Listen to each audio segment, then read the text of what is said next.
All right, welcome to the Haters Ball. This is episode 22. We're jumping right in. We're gonna have a great show for you guys today. We're gonna definitely break down this Skyzoo album, amazing album that he just dropped. But first, before we get into all that, we want to hear about. It's been a while since we heard about B's bets. Let's go, Bryson. How's it been going? Yeah, it's been a while because I haven't been betting. I said I was done with that. I'm not doing that no more. So I was. You're literally. Hold on. Your New Year's resolution from last year was just to get good at betting, wasn't it? No, at poker. I thought it was to sit in the Planet Fitness and eat the free pizza. No, that was my New Year's resolution. No, you didn't mix. Let's mix up. That was mine. You my New Year's resolution. Good at poker. It's the same thing. Gambling. Not really, but anyway, yeah. So I haven't been betting, but this football season ended, and I had a Saints future bet in for them to win the division. So obviously, once that didn't happen, I lost money. So I was like, all right, let me put this bet in to get back even. So I did a 3-team teaser. Had San Francisco -4, easily covered. I had Chargers +6, which covered. Should have been easily, but it still covered quite easily in the end. Wait. They lost them. The Chargers lost. +6. They have to lose by 6 points. Oh, by 6 points. Well, 7 points. Okay. Yeah. So if they win, I win, and if they lose by 6 or less, I'll win. Okay. Well, 5 or less. Yeah. And then the third leg of it was the Giants to lose or win by 9 points. So +9. And they won. So All made right. my money back. I'm up $6 and I'm done. I don't have nothing else to bet on. Hey, you won $6? Man, what Yeah. you doing? You going to Taco Bell? What you doing? What's your winnings? You can't get the probably deluxe box Taco with $6. Yeah, no, that's right. You got to get just the cravings. The basic box. Yeah, Yeah. basic box. Yeah. Taco Bell prices are going up. Get you one Mexican pizza with that money. Mexican pizza bike. The prices are way up. Yeah, you gotta order off that value menu. That's all I order most of the time anyway. Yeah, I Be stick with killing beef that value burritos. menu. Every Beef once in a burritos. while, you got to break out the fancy stuff, man. Get you a Mexican Yeah. pizza. You know what I'm saying? Splurge. Let that highlight. When Definitely. they have a deal or something like that for me, I'll go get something special. Yeah. I'm a cheesy gordita crunch man, but they charge like $3 for just one of them tacos. Well, you got to get that in the box. You get it in the box. Yeah. Yeah. That's the only way. But all right, okay. So, but speaking of sports, let's get into the sports of the week. Of course, NFL playoffs. So let's talk about number one. Your Super Bowl prediction was the Vikings, and if I'm not mistaken, it was the Vikings and who else? Vikings and Bengals, right? That was my prediction? Yeah, pretty sure it was a prediction. Yeah, It might have been the Eagles. No, it was the Vikings I and don't know Bengals. what I predicted. I remember. No, that's what I'd rather happen. No, that's what you predicted. Okay, all right. Look, hey, man, cool, man. I don't We I can don't check the gamble. tapes. I don't. That's why I don't put my money on my bet. That's funny. I ain't putting no money on these teams I don't like. Yeah, so Nada. how you feel about them losing? That's what we like that? starting off. How do I feel about it? I laughed about it. I mean, I don't really care. Vikings got a terrible history, man. They always choking and losing in the playoffs, man. And they lost this game. They was losing most of the game. So I laughed at them. You know, Vikings fans hate Saints fans, you know, because we got our one chip off them. Yeah. So they be mad. They like to hate. They also like to talk trash about the miracle, you know, the Minnesota Miracle. Because that's what I'm saying. That's some of their best moments in their franchise history. So they gonna hold on tight to that. But like that was like that's a mid-Saint season. That's not even close to our worst moments.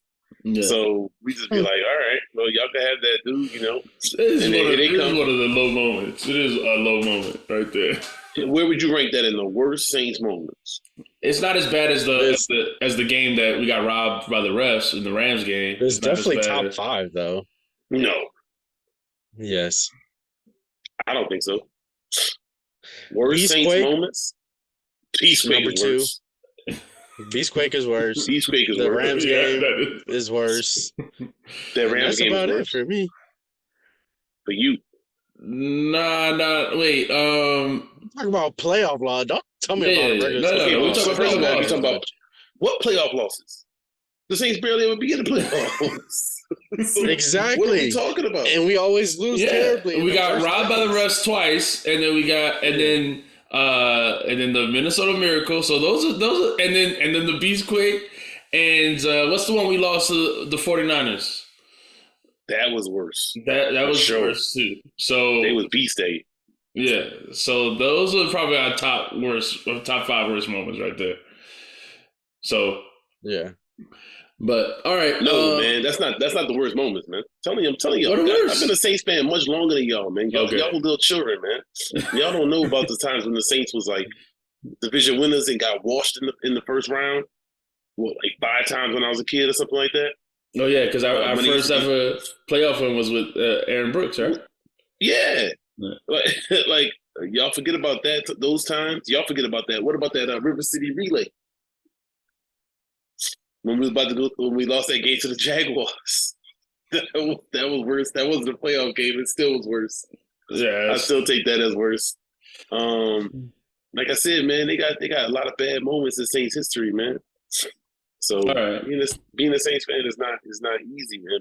But you forget anything that happened after they won a chip is icing. You know what I'm saying? It's not that No, bad. you're right. So let's talk about. I mean, 'cause Saints out of it. Nobody cares about the Saints right now, other than Saints fans like us. But nobody cares about the Vikings either.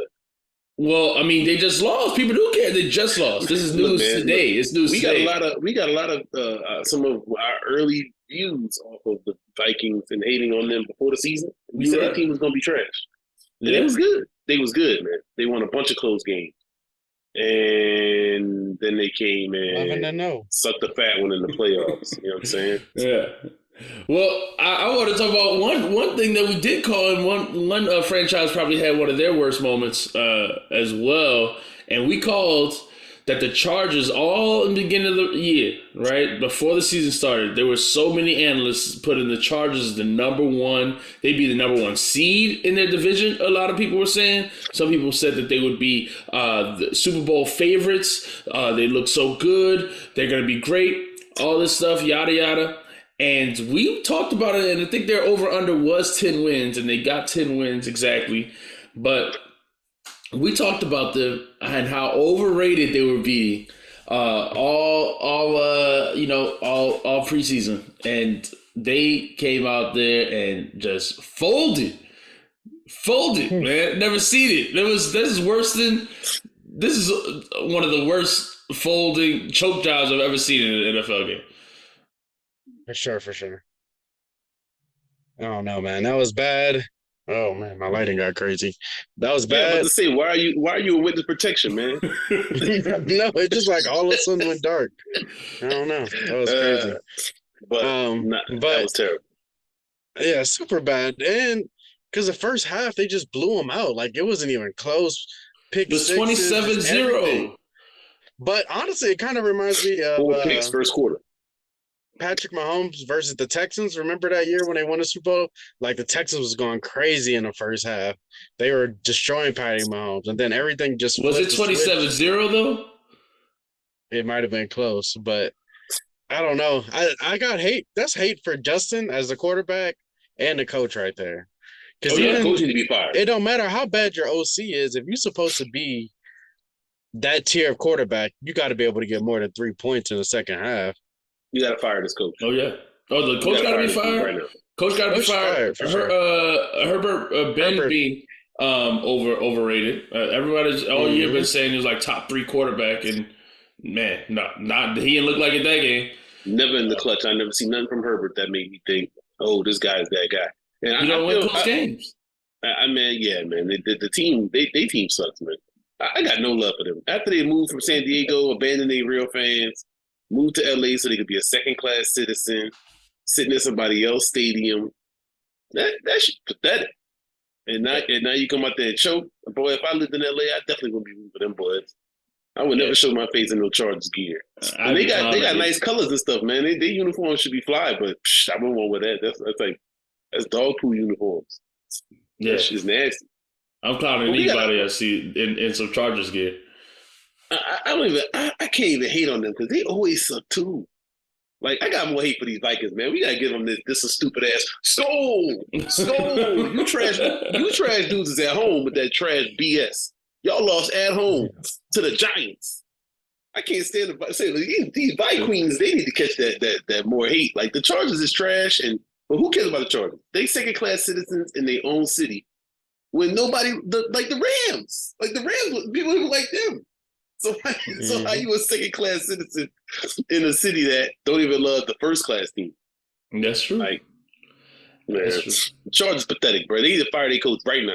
They need to call Sean Payton right now. Oh yeah, they should fire. They should have already hired Sean Payton. Like I'm hoping you get a good trade. Give us all your draft picks for Sean Payton. You need a better coach, bro. That dude ain't it. You can't choke like that in the second half. And then look. And they weren't running the ball either. It wasn't like they were trying to run out the clock. I mean, it just looked bad in the second half. I don't understand how they folded like that. Yeah, they running that Kyle Shanahan playbook. That's that Kyle Shanahan playbook. The same thing. I don't understand how many offensive coordinators just don't run the ball when they got a 27-point lead. I don't understand what happens in their minds. Like, why don't you just run the ball? They don't have a running game. No. Yeah. I mean, look, man, I don't get it personally, but I don't get paid millions of dollars to do offense. I don't understand how you could be so. I don't know how you choke these games away. But on the flip side, they choke. But we got to give some love to your boy. The Eagles fired this man. Didn't want no more. Doug Peterson. And what he did, took the trash Jags. When in halftime, must have gave him a hell of a speech. I don't know what he told him. Hell of a speech. But he told him something. He was like, yo, you with the big neck. You gonna stop throwing picks, dude. And we gonna get it together. And then he came out there and was like, all righty. And it's funny because they were talking about that during the game too. They were like, he's a good quarterback coach. He's got him, confident. Trevor Lawrence's confidence, he's great at building his confidence, and he threw 4 picks, and they were still talking about it. And I was like, that dude's confidence can't be good right now. But he went and came out at halftime, and he looked confident. I don't know what happened. That's what I'm saying. That's a legendary game. Like that, even if they would have lost that game, I was like, man, no matter what, that looks great for Trevor. Like, dang, dog, how you come back 27-0 and make it close like that? Like, man. Well, it don't look good for you. You got 4 picks in the first quarter. Now you can't. Yeah, but it would have came out. I mean, his second half was amazing, and the Chargers never turned the ball over that whole time, even in the second half. Never turned the ball over, nothing. They just punted it. But every time Jacksonville got the ball, just 5 straight times they scored it. Yeah. And for 2. Would you have gone for 2 right there? Defensive coach? Staley? No, I thought he was a Kyle Shanahan guy. I don't know. Man, I don't know. You look like a Kyle Shanahan guy to me. You look like a Kyle Shanahan guy to me. Just like Shanahan. Dang. What's the dude's name from LA? I can't remember him. That guy who got everybody hired. I can't think of his name. Matt. Something. I don't know. Whatever. You're not talking about McVay, are you? Yeah, I think he's a McVay guy. Oh, okay. Yeah. When everybody went on that McVay run. Yeah. He should be fired. Who cares? I don't know why they didn't fire this dude already. They should. He wouldn't even got on the plane or on the. Yeah, he wouldn't. He's like, you can stay in Florida, dog. Go ahead and post up here. The players like him. Like Joey Bosa was caping for him at the end of the thing. Like, you can't blame him for me making dumb penalties and this and that. That's my fault. This and that. But I'm like, man, it's more than a penalty. Like, that was just. You do blame would y'all have gone for 2 right there? Though. I'm sorry. That's poor. At the end of the game. Coaching. Say what? What else he gonna do, man? Oh no, that was super ballsy. This is what I'm talking about. No. The go for 2 because they went for. I did not expect them to go for 2 like that because they went for the win instead of going for the tie. That was ballsy. It's awesome. We don't see it enough in the NFL, so we got to give. We trash it on the Chargers, but we got to give the Jaguars the credit because they went for the 2 before they, to kick the field goal or anything. So. I was really shocked that they went for it there. I was like, why aren't you kicking the field goal? I was like, what's happening here? Why aren't you kicking the field goal? Because the extra point, yeah. That could have really backfired. You know, had they not gotten that 2-point conversion, then all the talk, had they lost that game, would have been all on, why'd you go for 2 there? Stupid move. Yeah. 4 picks first quarter. It don't matter. The talk still would have been about that. It would have been about that. It's about the end game. You know, everybody makes it down to one play at the end. No, that's stupid. If they didn't make that 2-point conversion, then they have no shot to win the game. Or they still had the shot in the first quarter. They was down 27, but they would have to score the touchdown. Yeah. That was tight. If you're not down 27-0, you can come back. I mean, it's a lot. But people always do this, man, and we can have a whole rant about this. Yeah, it's something I can hate on. People be only thinking about the end of things and not the whole thing. True. So yes, you're right that the 2-point matters, but they lost the game because of this same thing happened. We talked about this earlier when the Saints lost to the Niners that year. Breeze was trash in the first half of that game, and that's why they lost. But then it's be like, oh well, at the end they let them score. Yeah, no shit. I mean, stuff happened. Yeah, but you know, the whole game matters. The whole season matters. You know, teams beat teams, and that's why they got home field and all this type of stuff. You only remember them last few games. But this is, but it's the fourth quarter moments that in sports. I mean, whether it's basketball, whether it's football, how many Brady comebacks in the fourth quarter. This is what makes him great. We don't care if they're down in the beginning. We don't care that he was down 28-3 in the Super Bowl. We care that he came back. Yes, we care because he came back. That's what makes it awesome. We don't care that they were down 27-0 and they played bad in the second half. When they make up for it in the second half. And you only make up for it. You can't make up for it and lose. Exactly. If they win, that's my point. They only make up for it if they win. But they made up for it. The game was this close now, right? And they went for 2. When the safe decision just kicked the extra point, you have a chance to tie up the game, take it to overtime, or win it if you get to the touchdown. Yeah. But that's the safe decision. That's a decision that most people. And that's what a lot of people would do. Yep. Exactly. That's why I say I always like the aggressive guys personally. Yeah. I'd rather see you go for it. Especially if we ain't got nothing to lose. Like, we the bottom seed. Nobody expect us to be here, man. We better go for it. Let's go. It's the playoffs. If you're not going for a dub in the playoffs, what you there for? But it's still so often you don't see it. You don't see it. Especially with these new overtime rules in the playoffs where I'm guaranteed the ball anyway. So now you're like, man, you're going to get the ball anyway. I could play for overtime. So that soft stuff gets you beat. That's how you get people come back on you from 27-0. Exactly. But it happens all the time.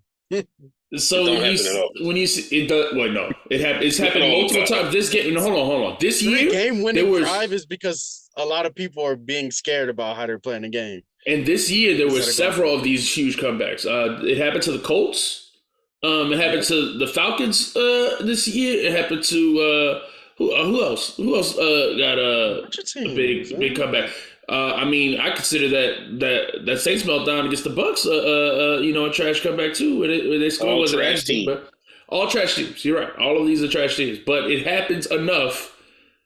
It happened enough this year that this is a consistent thing. All right. All right. Well, let's laugh at the Vikings. What you got the playoff games? What was the first playoff game? They're doing the gritty on the plane right now, flying back. Seahawks. They was at home crying. Seahawks, 49ers. Yeah, that was chance, man. I mean, they played good in the first half, and then they played good in the first half. Yeah, exactly. They played good in the first half. And that was a good start to the playoff game. I wasn't mad at that. Giants, that was close throughout. That Dolphins game. The Dolphins wind up starting to come back in that game too, and wind up losing it at the end. Yeah, I was shocked. That Cube didn't have it together, man. The Cube and the coach was making mistakes in the clutch. Yeah. Like they couldn't get the clock management together and stuff. I'm like, come on, man. It's not time for that. No, but, that just teach them treat your quarterback right next year. Maybe you won't have that situation happen to you. Treat your quarterback right, dude. I don't think Tua. How does that treat him wrong? They put him out. They put him out there with. No, exactly. That's what I'm saying. They put him out there where the dude was concussed. The dude was hurt. We already talked about Man, this. this football dude's been playing with concussions. Come on, man. We're not defending this. We're not defending this. No, we're not defending it, but he's no, prone to concussions to get back in the game. No, that's trash. That's trash, man. Later. No, everybody knew that dude was hurt. Come on, this happened. Come on, this dude has been right since. Okay. But there's people who are prone to concussions who get them more often than others. George Kittle was one. That's why he wears that little ugly helmet now. Some people just get concussions more often, and it would have happened later, even if it didn't happen. But man, how many times? I think he got 10 or less games in his career. Honestly, I don't think people are gonna touch him after this. What you mean? All right, look, all right, yeah, that's fine. So y'all got to do even want to hate on the Vikings? Go ahead. Y'all suck. Skull.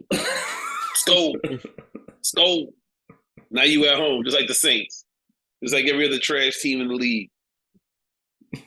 How you let that happen? The Giants, bruh. Daniel Jones was looking good on. I know Danny died. He was like a fire. Yeah, he was looking. He got good. That Eli playoff.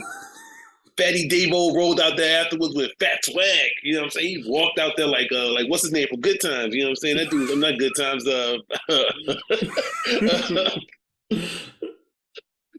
Times. You know what I'm talking about? The Jeffersons? Moving on up. Yeah, he walked out there like that dude after the game. He had fat swag after the game, dapping people up like, man, we got him. We got him at home in your house. Dang. That was embarrassing for the Vikings, man. They're going to have to suck on that all offseason. Yeah, it's true. And all the Giants fans, you know, there's so many Giants fans that come out of the woodwork, like Bryson probably. All the Giants fans would be like, "Oh yeah, man, I already was talking to at church." They were like, "Yeah, bro, you don't know, man. It'll be just like, you know, we're gonna go all the way. Watch out, just like we were 7-9, or I mean 9-7, whatever." Yeah, you know. Yeah. All of a sudden, you pull out a Giants jersey out of nowhere, talking about, "Oh yeah, we out here." Giants feel confident when they got a mediocre team in the playoffs. They that's what they feel most confident. Yeah, no, they're going home next week for sure. Who they play this week? Or the Eagles? Eagles, yeah. Nah, they probably beat the Eagles, man. I don't have, for some reason, I don't have no faith in the Eagles. Man. I don't, maybe I should, but I don't. We'll see. Yeah. I don't think they're terrible. I think they're good enough to beat the Giants, so for sure. I thought the Vikings was good enough to beat the Giants. Hey, man, you trust Primetime Kirk more than I do. Primetime Kirk don't do nothing. It's not trust. I lack trust in the Giants. That's what it is. Yeah. If you had to tell me who I trust more, I'm trusting the Vikings more. Were y'all the people who said that they were the worst team in the playoffs? Was that on this pod or was that something? No, I don't think we didn't talk about playoffs last week. If you'd have asked me who's the worst team in the playoffs, I'd have told you the Giants or the Jaguars. I would have said the Seahawks or the Bucks. Oh, the Seahawks. Yeah, no, I don't say the Seahawks. Yeah. Never mind, my bad. Yeah.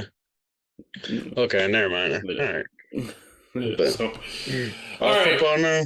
Yeah. So that's good. We're good on the sports. So guys, we got to get into Skyzoo. Dropped this album, and I don't know. We're all big Snowfall fans, right? We all watch Snowfall here. If you don't watch Snowfall, I don't know what you're doing. And Skyzoo dropped "The Mind of a Saint," and he literally is the whole album is told from the point of Franklin Saint, who's the main character in Snowfall. And I think this album is great. I think it's amazing. I'm a big Skyzoo fan. So, what did you guys think of the album? Let's see. Let's start with Bryce. What you think? Oh man, I want to go last. Okay. I'm not a huge fan of it, honestly. I don't like hearing a story about a story that I'm already watching. Like, I don't need nothing he provided in the album is insightful to me. Like, I feel like Franklin is the main character of the show, so they always express how he feels. It's not stones unturned. I don't be like, oh wow, I never thought of it like that. So I mean, the rapping is good, the storytelling is cool, but I'm just not a fan of a story about a story that I already am watching. All right, I knew you were gonna come in and hating. So good, man. Hey, look, we need that, to hit a hate, because this is about to be a love fest. Because y'all know I'm a huge Skyzoo fan, I want to buy some merch, man. I need to find the t-shirts. So I need to buy something because this album is good. I don't know why Skyzoo don't get enough credit, enough publicity. Every time he has a new project, it's always quality. I can't think of any of his albums. Oh, there's one album of his that I don't like. Every other album's been he got like 8 or 9, and that's really good. His group work's good. Guest spot's good. I don't understand how he's not more highly regarded.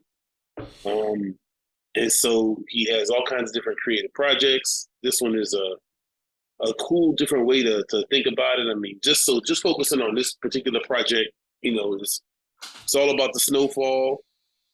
I like the way he interpreted what's going on in the show or what has gone on in the past in the show. In the Skyzoo way, I think the production on the album, I think, is really, really good. And so I really liked it. I really thought it was interesting, and I listened to it a bunch of times already. Yeah, I love the production. I wanted to start there. I never heard of the other guys. I don't know what other stuff they produce, but I thought the production I was really blown away. I think it might be one of the best, album. I mean, from a production standpoint, albums Skyzoo has done.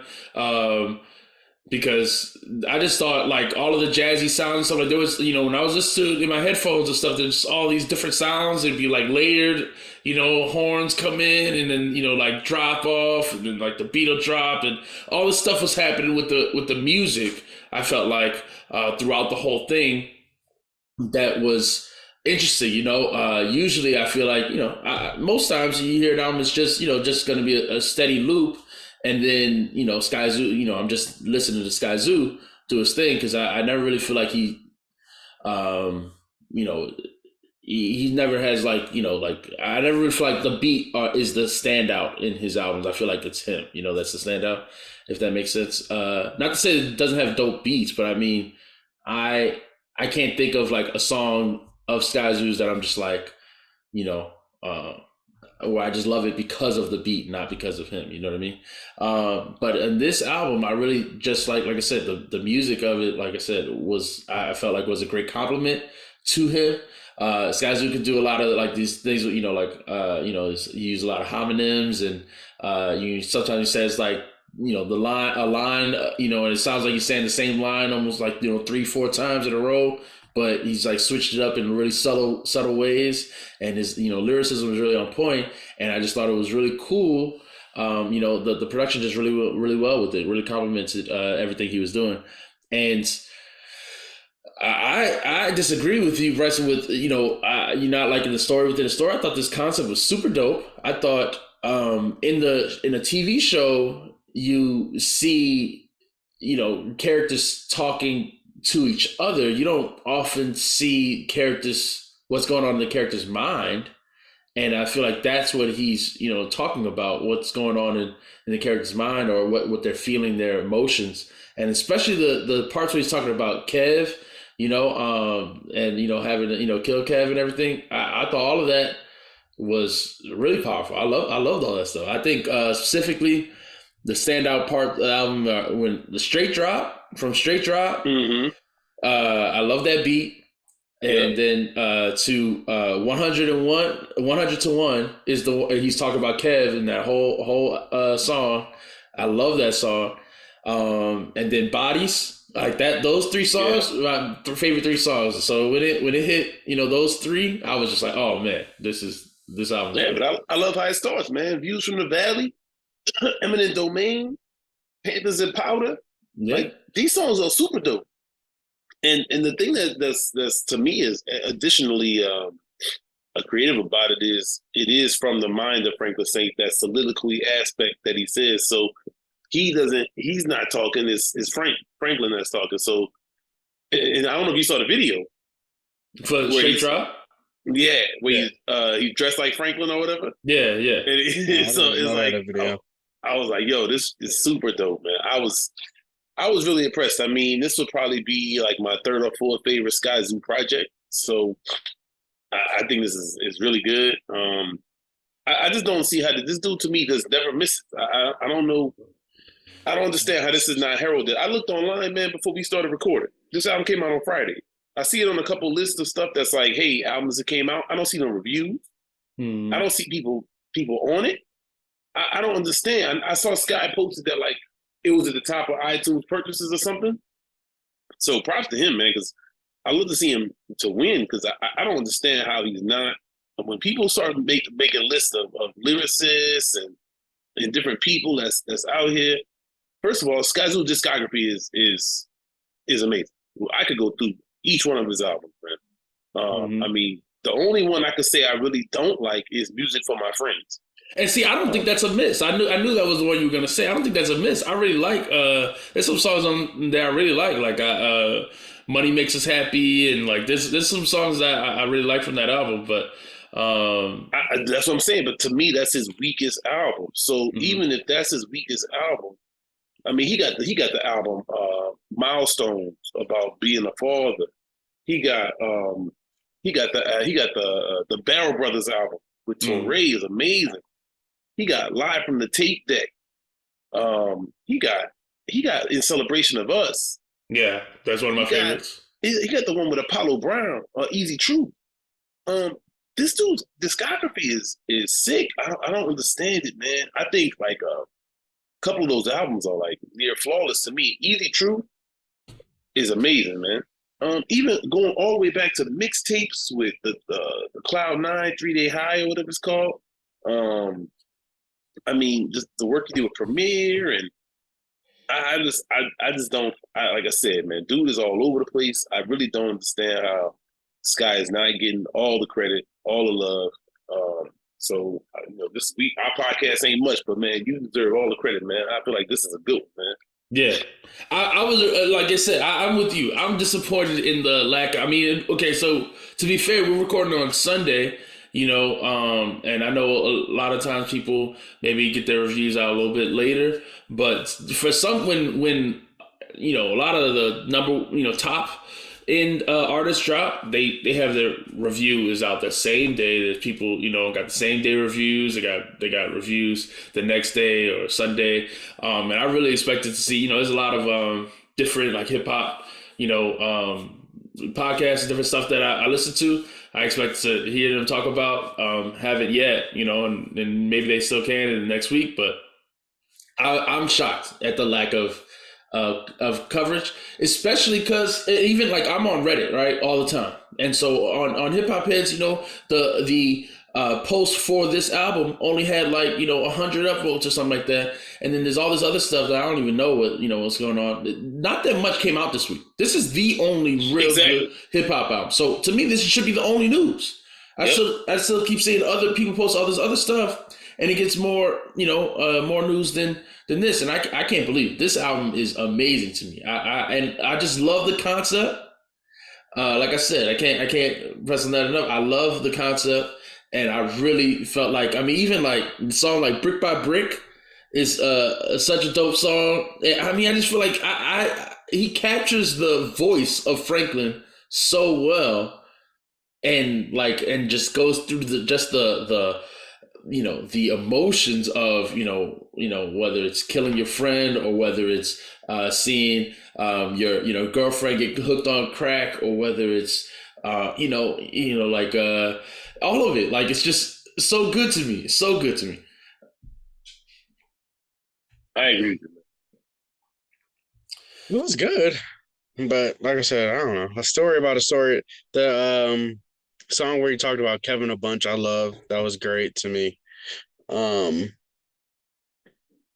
mean, it was cool. Like I said, it was cool. I'm not gonna take away from it, but this type of album wouldn't be something that I'd be like go back to over and over again for me personally. But you don't like the jazzy stuff. I mean, you don't like. I love the music in it. I love the music in it for sure. He did a great job, but I don't know, man. It's just like I said, a story about a story.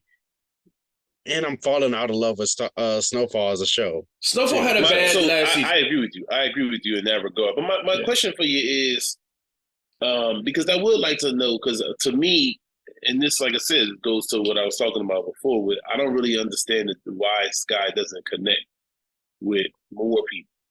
Yeah. And so I would like to know like what aspects of it. I mean, when you listen to it, is there something about it that just doesn't? I just don't get why I always feel so strongly about these guys' projects. And I talk to other people who are rap fans. They listen to the same type of music. It don't hit for them, and I don't really get it. I never really understand. Yeah. So it's not that you said it's not the production, because yeah, this is good. Yeah. Right. So it's not the production for you. No, he he's cool. And the production is great. His rapping style is a little not for me. So yeah, to talk more about that. What is it about his rapping that misses you? Like, yeah, what is it? Honestly, he kind of reminds me of a Styles P in that the way they kind of talk when they rap, like it doesn't it's not rhythmic, I guess, at all to me. They kind of just saying the bars. I don't know. This is the only Skyzoo project I've ever heard too, so I'm not sure if Okay. that's Oh, okay. different on any of his other things. No, this is because, what he I mean, raps he like. is Nah, yeah, I storytelling. mean, What he raps like. yeah. To me, I wouldn't say to me. I wouldn't put him with Sky Zoo. To me, he has more of a Jay-Z style, really. To me, he's a Jay-Z son. He's the son of Jigga.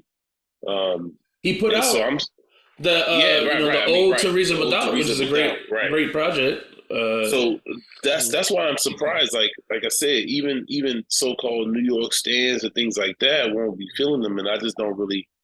I just like I said, I just don't get it. I don't really get the disconnect. I'm gonna check out more of his projects because this is cool. Like I said, I don't. This project doesn't take away from anything from him as an artist because I just don't like the concept personally. So y'all saying his other albums are pretty good, so I'll definitely go check them out. Listen to I love See how this I dude. feel Man. about him. Yeah, listen to his we can Celebration of we Us. can rank his projects right now, man. Like I love this dude's albums, man. Yeah. I mean, I would say listen to In Celebration. What you think is his best project? I said In Celebration His of best Us. one, A Dream Deferred, My Dream Deferred. I was gonna say that, and then I like The Salvation? Salvation. Yeah, those are the top. Easy Truth, Barrel Brothers, Live from the Tape Deck, The Great Debater, Cornerstone Classic. This is your order. Like This no, is I'm your just order? saying, like, how do I pick which one I like? I don't have an order. These albums Yeah. are amazing to me. I didn't love The Bluest Note, but I thought it was really cool. Pedal Okay. Themes was really cool. Let's see. I'm trying to think if there's one in here that, like I said, Music for My Friends is probably my least liked album from him. Retropolitan was really good. All the Brilliant Things was really good. Like, somebody got to tell me how this dude. To me, every one of his albums is a 4 except for Music for My Friends. At least a 4 except for Music for My Friends. Yeah, I would say just listen to In Celebration of Us, and if you don't like it, then you just not gonna like it. Okay, but In Celebration of Us is very much a pro-black album. If you really don't want to hear that positive, then you might want to. Oh well, that's that's right up my alley. No, and of course that's why I Well, I'm was just That's not saying. for me. You might want to hear something different. I like more of a mix on occasion, and so there's all kinds of stuff, man. I just you want to go back to his early stuff. That's gonna No, be listen to Cornerstone listen, Classic. no, listen to the Salvation. Okay, the Salvation is all 9 beats, I think. Right? No. He got other people on there, I think. But that's when he first was signed to Ninth Wonders label. Or whatever. Yeah. I would say listen to Easy Truth. Easy Think Truth so? got the dope beats. Easy Truth got it. He got some nice stuff on there with Apollo Brown.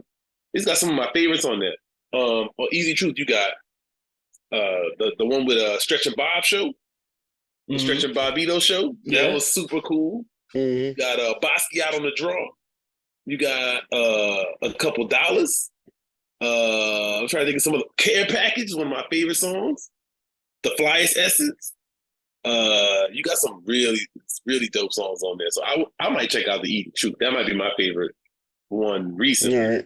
But I've been a huge Skyzoo fan since, like I said, since he first came out. Since I first heard him on like one of them Little Brother mixtapes or something. Yeah, and that's the thing. That's what I was gonna say. I mean, this is somebody who's been rapping since the early 2000s or mid 2000s, right? I mean, this is not like a new rapper. I mean, but you said it. You had this question. Why has he never caught on? Because to me, he has it's consistently great music. and it just seems like he doesn't get the love that he deserves. He's a great lyricist. Like you said, he doesn't make, now you compared him to Jay-Z, but would Jay-Z have ever been big if he wasn't making radio hits? Like, that's the thing. Like, well, Jay-Z admitted that he, watered his stuff down and sold out. So if since he doesn't do that, but to me, he got all types of songs. I mean, it's not like he's rapping about one particular thing or he's keeping it super positive all the time. Like, I don't see how that's the case. I know he doesn't say the N-word, right? He doesn't say the N-word. He doesn't say the N-word. It's not like he doesn't say other curse. I mean, it's not like he's not cursing or it's only about positive stuff. But it's not. It's not. It may not always be about positive stuff, but it's not negative. Like even this album, even though it's all about from the mind of a drug dealer, it's not glorifying drug dealing in any way. It's not flashy. It's not like cool. What do you mean? There's a whole song about how you got 77 M's. Okay, I mean, but it's not. It doesn't. Okay, the whole album to me, what I get is it's album that's more like. If I had to compare it to another like album in tone, it's like kind of like Undone, that Roots album, it's like, yeah, you might be talking. Which album? The, Undone Roots album, it's about. No. What album are you comparing? This album, this Skyzoo album. The newest one. The newest album. The Mind of Saint. No way. The Mind of a Saint. Yeah, I don't think so either. Okay, it doesn't. I'm not saying it sounds. That's my favorite Roots album. I loved Undone. I'm not saying in sound. I'm not saying in close sound. to my favorite Roots album. I'm not saying in sound. I'm saying in like the tone of the storytelling. It sounds regretful. When he's talking about, some of these things. Yeah, he's talking about, killing Kevin. He's talking about his girlfriend getting hooked on drugs. It's not like it doesn't sound glorifying. It sounds. I thought he had some of all the aspects of the character. So I mean, Franklin talks about how he's smart. And how he figures it out and how he's making it happen when other people not. Right. And then you have songs where he talks about how he had to deal with it and what happened, what came with it. And then he talks about the one, I forgot which one it is. He says, I know they want me to get in there and talk my stuff. He's talking to, what's the dude name? His main shooter? Yeah, Leon. Lee, he said, Lee, I know you want me to get on this type of shit. And he talks about I got 77 M's. He's talking about I'm this dude. Yeah, brick by brick. Yeah, that's the brick by brick. Yeah. So he goes through. I mean, so that's what I'm saying. But then even in that, when he's still all the aspects. Yeah. So I think I haven't analyzed the lyrics deeply yet. I just know I as I'm saying, I caught it. And when he talks about it, like on all his other types of songs and his other albums, he talks about his friends and what they had to deal with. He's not a gangster. So he talks about the different street stuff that he was involved in, which is minor, with his friends that's locked up or really in it or X, Y, and Z. And so he comes from his perspective, but he's not faking as if he's doing more than he is, and he's not saying he is not with any of it. So I always took it as that. But that's what I'm saying. That might be what makes him less attractive to some mainstream audiences. He's not faking who he is. He's not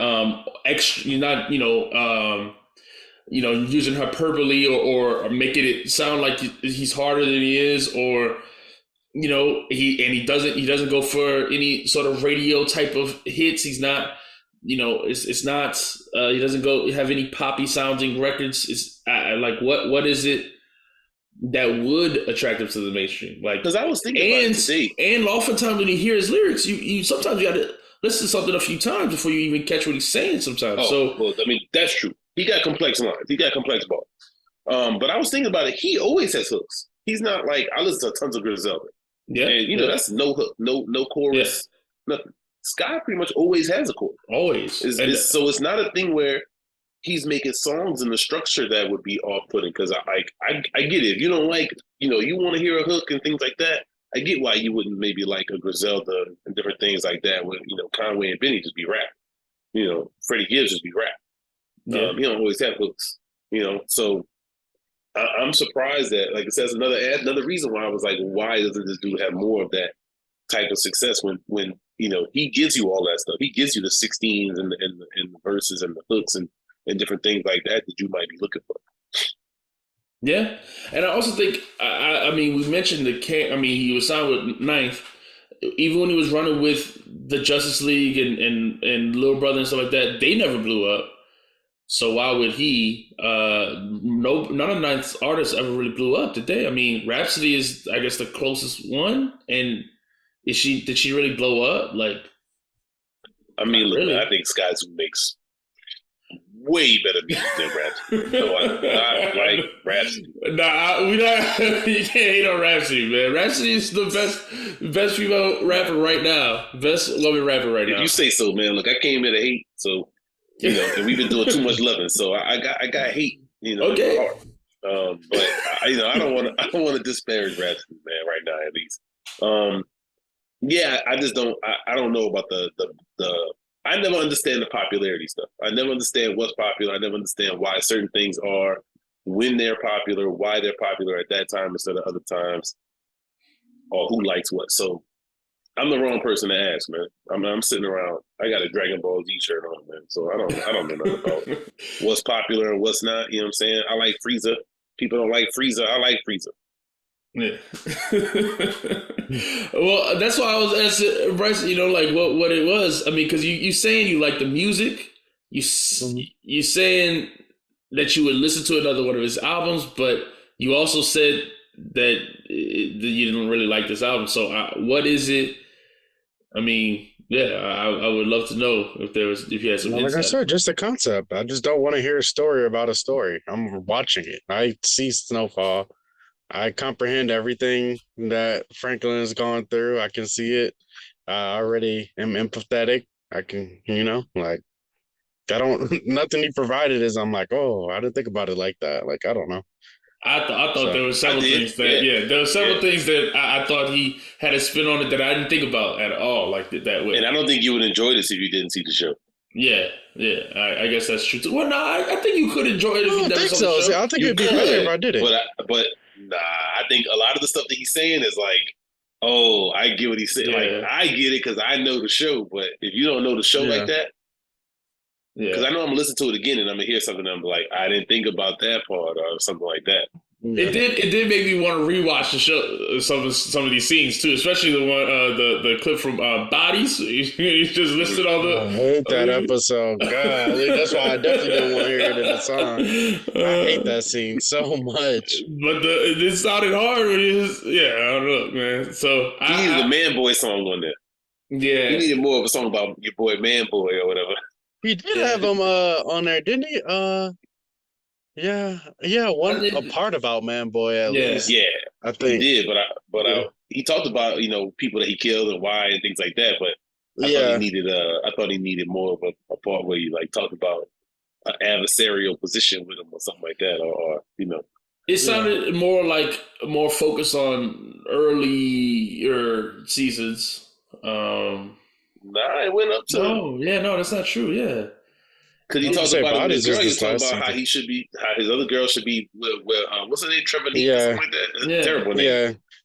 Should have had a baby with but other girl got it now. Yeah, no, that's true. That's true. Yeah, so it's not really. It's just interesting the parts he took.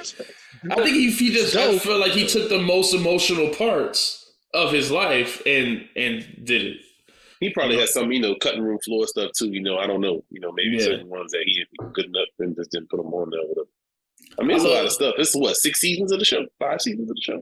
I think, this is the 6th one that's about to come out. I hope, and listen, I don't know if the people at FX heard this album or not, but I hope, I really hope to hear one of these songs play during one of these episodes, because this is so awesome that Skyzoo did this. Such a cool concept. And I really think that he should get a placement in that show. I would love to hear one of these songs, where Franklin just driving in the car and actually, this is his voice. This is Franklin saying these things, So, I think it's that'd really be dope. tight for sure. Yeah, man. Props to Skyzoo, man. You're one of the best, man. I don't understand what you got to do to get some more flowers. I know you be doing ghostwriting and all that type of stuff, but this album's great. That was Skyzoo. That was One of the that things, as an introduction. If there was anything I wish the set when the beat changes on 100 to 1 as at the end, there's like a whole new sample, or I don't know, but it's a whole new beat at the very end, right before he gets into the the body scene, and that beat. I wish that Skyzoo would have rapped on that because that was a dope beat. And then you brought up that he does ghostwriting and stuff too. So that leads us to what I wanted to talk about as well. I wanted to talk about ghostwriting in hip hop because I feel like it's a subject that is so, like, I don't know, we talk about it a lot, but I feel like it's a subject that's just not understood well at all.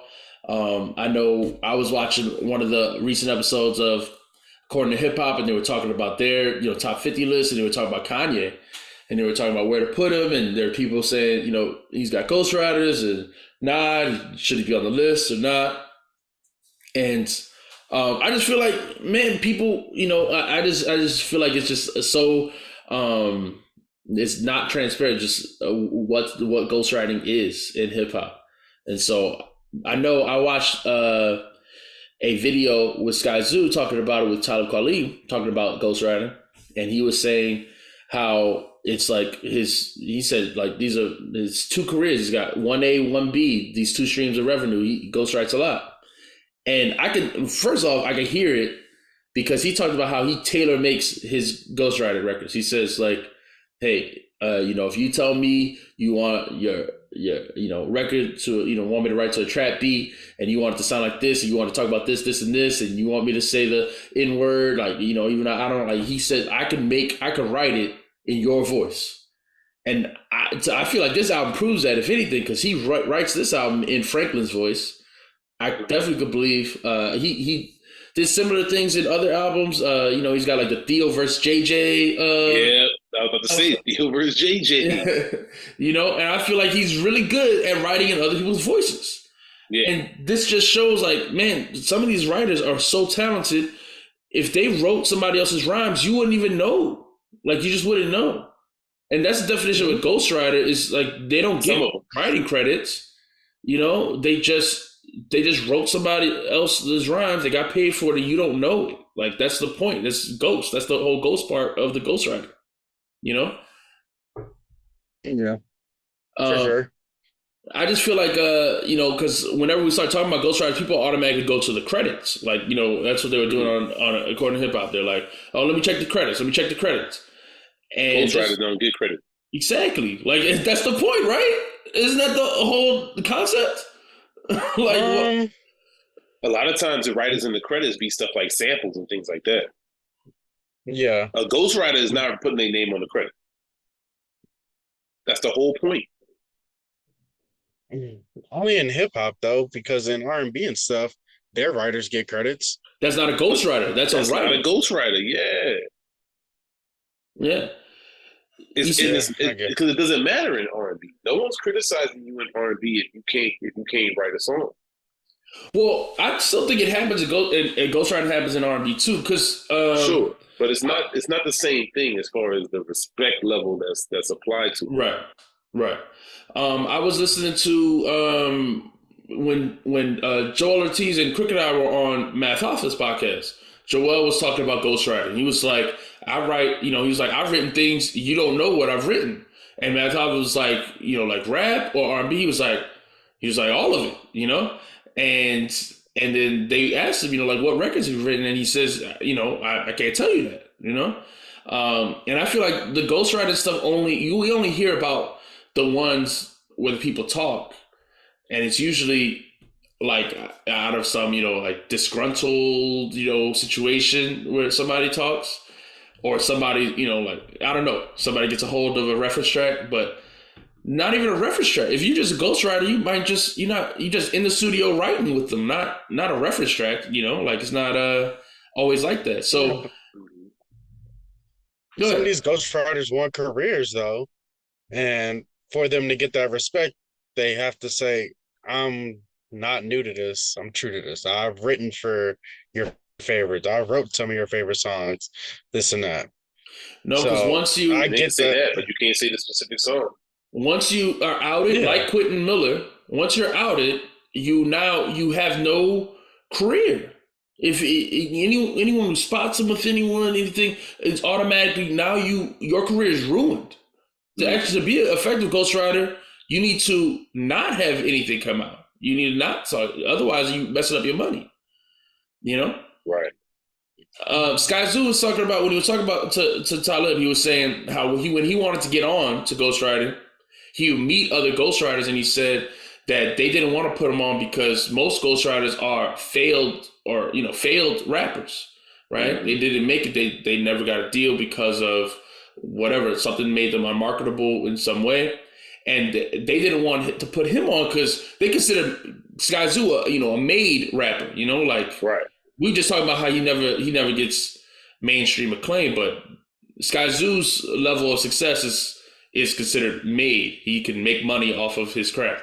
We're talking about rappers who you've never heard of because they never blew up. They never got past their local, local stop. So you wouldn't know their names. They're nobodies. Right. That's who the ghostwriters are. That's why they're ghosts. But they're in other people's songs writing for them. Mm-hmm. If you know a ghostwriter's name, then it's probably because they are not a successful ghostwriter or something else happened. Mm-hmm. I don't know if I agree with that nowadays. I think that's how it was back then, but I don't know about that nowadays. I feel like every artist, even like not super successful artists, they'll be like, "Oh, I've written songs for this person or this person." Like, that's not the same. Know. That exactly. Once you do that, you mess yourself up. Yeah, man. I mean, successful artists do that. Like Future could talk about writing for Beyonce because he's Future. Who does he care? And he said, I didn't get credit. And that's why he's talking about it. Because I'm Future. I want credit for everything I do. My name is big enough. I want credit for everything I do. But if you're a ghostwriter, a real ghostwriter, you don't want to mess up any relationships. So you're just going to stay quiet. You knew that you weren't getting credit from the jump. That's part of the deal. They're going to make you sign an NDA and say, don't talk, don't say nothing. Mm-hmm. And you get to live a fairly decent lifestyle without having to worry about the fame aspects of it, the performing aspects of it. So you get to live, I don't know what type of money they're making, but I assume it's better than, Joe Schmo 9-to-5 worker. So, seem like a nice lifestyle. You're still making music. So, for sure, you don't want to mess it up. Yeah. Yeah. If you fire, you're going to get business no matter what. Even if I am one of the best writers, like I say, I wrote for Rihanna, I wrote for Beyonce, I wrote for this person, Taylor Swift, this person. Like, you can say that. It don't have to be the song, but just putting it out there will get you that respect. I don't think you have to say, oh, I wrote this song or this song. I think you'll still be fine, personally. I think if you're a ghostwriter, you could get writing credits and not be a ghostwriter on other stuff. But like, I'm assuming sometimes if they want you to be a ghostwriter, you keep your mouth shut. And then other times you'll be able to actually get your name on something as a writer. But only as a writer, and people won't still know your name. Like they'll see your name in the writing credits, but okay, who's that guy? Honestly, I think that there's writing teams. Like some of the people who are known writers have a team of writers writing music for them, and they'll get the writing credit. But you on my team, so when I get the credit, everybody's gonna eat, that sort of thing. I don't know. I mean, look, I'm just speculating. I'm not part of the industry. I really don't know. But there's so many, just stories of people who, Well, man, how do you feel about that, man? Is that when we listen to we talk about the ghostwriters and we talk about a Kanye, and should he be like listed on these different lists and things like that because we know he has writers? How does that impact you? How does that take you? Does that take you off all this? Does that take you off an MC list? I mean, how do you interpret that? I think Kanye should be taken off all MC lists. I also think, I think the same of Drake. I think the same of a lot of these rappers who, like I said, I think employ a team of writers. I don't know. This is just, speculation on my part. But Kanye's always had tons of rappers around him. And Consequence, and he's even credited these people. Sci-Hi, Consequence, Partisan, Rhymefest. He's credited these people. Cuddy, so I think he sits in a room and they all throwing lines out. I think they all like, oh, it'd be dope to say this. Oh, now it's dope to say this. and I think Kanye participates because obviously he likes the funny stuff in his rhymes. Mm-hmm. So I think he's like, oh, I want to make this funny. But I'm sure these other writers say, oh, this will be funny too. Like they'll add to his funny because they know the voice that he wants to have. And so I think that all those people are writing for him. I think Consequence been writing for him. Ryan Fest been writing for him. I just think that, so like I said, on some of these shows, they are like, nah, they don't got, Ryan Fest wrote Jesus Walks. They were denying that. But I felt like that's been a pretty common meme or thought that's been around. I still think when you start ranking, so MCs, I would agree with you, but I mean I think Ye got verses that's better than a lot of people verses on certain songs. That's good rapping. So I wonder where the lines are. Is he always getting these lines? People throwing stuff at him when it's not his album, or when he's on his joint, or like he's on that whole Watch the Throne with Jay-Z. Or is Jay-Z telling him what to say? Because he's saying better stuff than Jay-Z on most of them songs. I don't think Jay-Z's telling him what to say. I think Kanye's got a team of writers and Jay-Z's got just himself. I mean, and that could be wrong. You think he's standing in the studio with the whole team and then Jay-Z's just standing there like, damn, I'm about to get washed again. I guess it's because of the team. I don't feel bad. Maybe. Nah, man. You think I'm not getting beat on records by these dudes that can't write. Well, Jay-Z famously does not write, so he goes into the booth and is gonna say his stuff off the top of his head. Now Kanye probably came in with this stuff already prepared. Like, I had my team. I was with my team last night. Okay, so you think that they worked on the album where they weren't together the whole time? It was just like, I don't know how the recording of that album went. I really don't. I'm not saying. I don't know either. Because Kanye has great lines on that. They work together. All that sophisticated, ignorant, strike my curses and cursive, all that stuff is like he has dope verses on that on that Watch the Throne album. He watches Jay-Z on that album, 1,000%. But is that all Kanye? I really don't know. I don't know. What about the Diamonds remix? Is that Consequence? Like, I don't know. Somebody got to tell me how many times. Is it always somebody else? Is it somebody else on Chain Heavy? Is it somebody else on Gone? I say yes on all of it. Songs? All of it. Well, that's fair. That's my opinion. This is my opinion. I don't know. When you watch the documentary, the Genius documentary, they show him writing the stuff. People sit there and he's telling them the lines, and they're like, "Oh, yes." So it's not like he's pulling them out of nowhere. It's edited. Cool. I mean, look, it's edited. But he was mad about the editing. He was mad about the editing. He didn't edit that. He was upset about the editing. So, I mean, but it was still edited by his friend, who may not have his former friend. Not his current friend. Dude's still his friend. Maybe they're not friends as in Kanye doesn't like what he did, but the dude still has care and love for Kanye. So he never was like, oh, I'm going to expose his ghostwriting. Like, I don't think that's the point of it's not an exposure, though. Yeah, it's not exposure. Exactly. Like, nah, man. That's not an exposure. The way I see it is, I kind of see it like if you're gonna take them off the MC list, that's fine. But when you talk about GOATs, what does it go to you? Is it record sales? Is that included in it? Not to me. Is impact included in it? What is impact? This is another thing I'm about to rant on. What is impact? What does that even mean? Impact means a lot of easy. Stuff.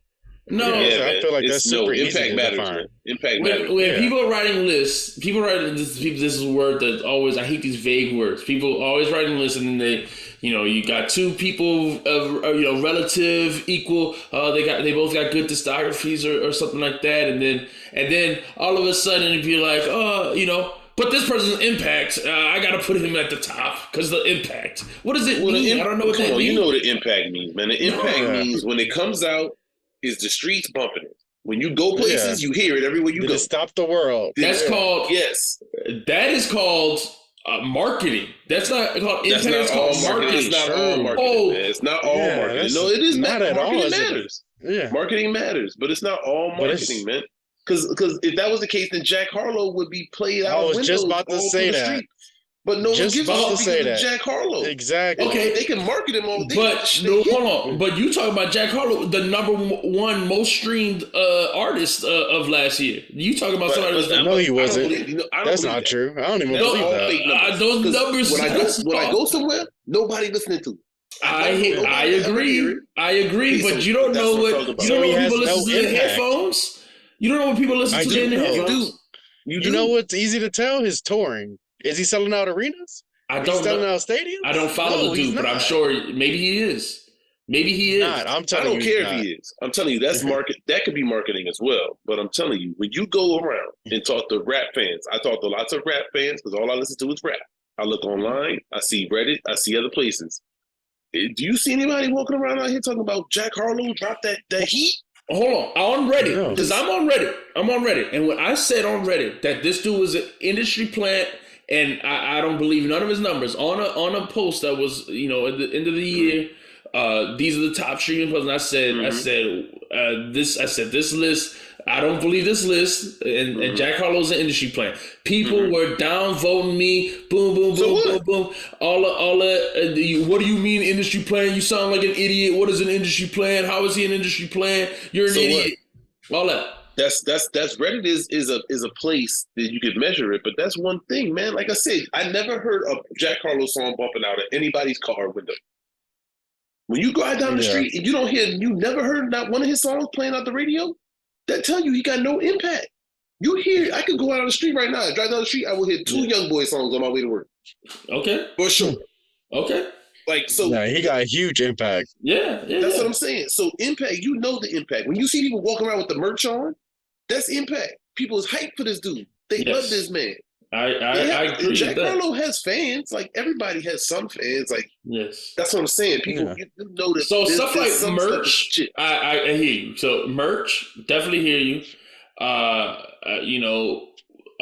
When you go to a party, man, are they playing Jack Harlow song? When you go to your friends' houses? I don't know anyone who listens to Jack Harlow.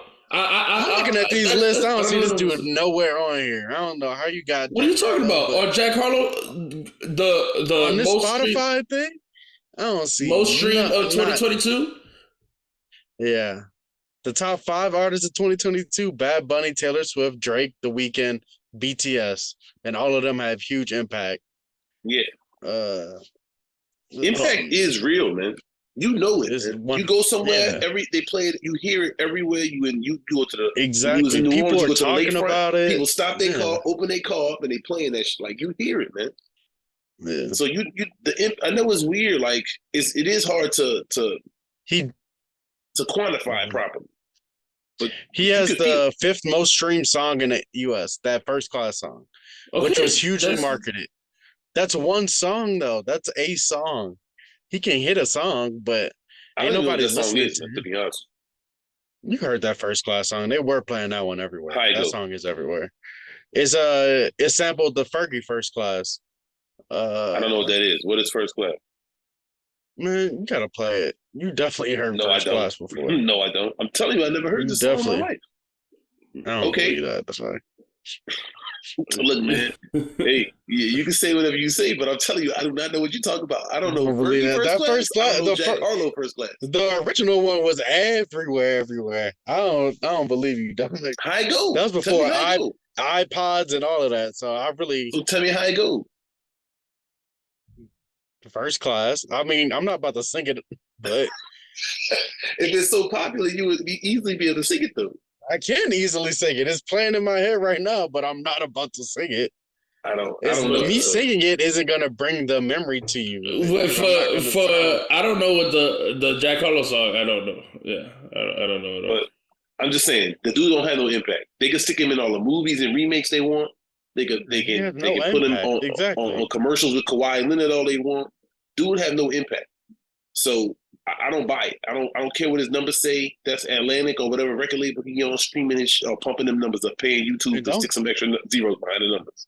They're killing the marketing too. I ain't gonna lie, they marketing the hell. They marketed exactly. That's why I said like a McDonald's meal or something. I mean, an industry play. If I've ever seen one, I don't look, man. The dude came out of nowhere and was on everything. everything. He has GQ, no impact, this, though. that, movies, all this. Again, there's no impact with any black people that I know.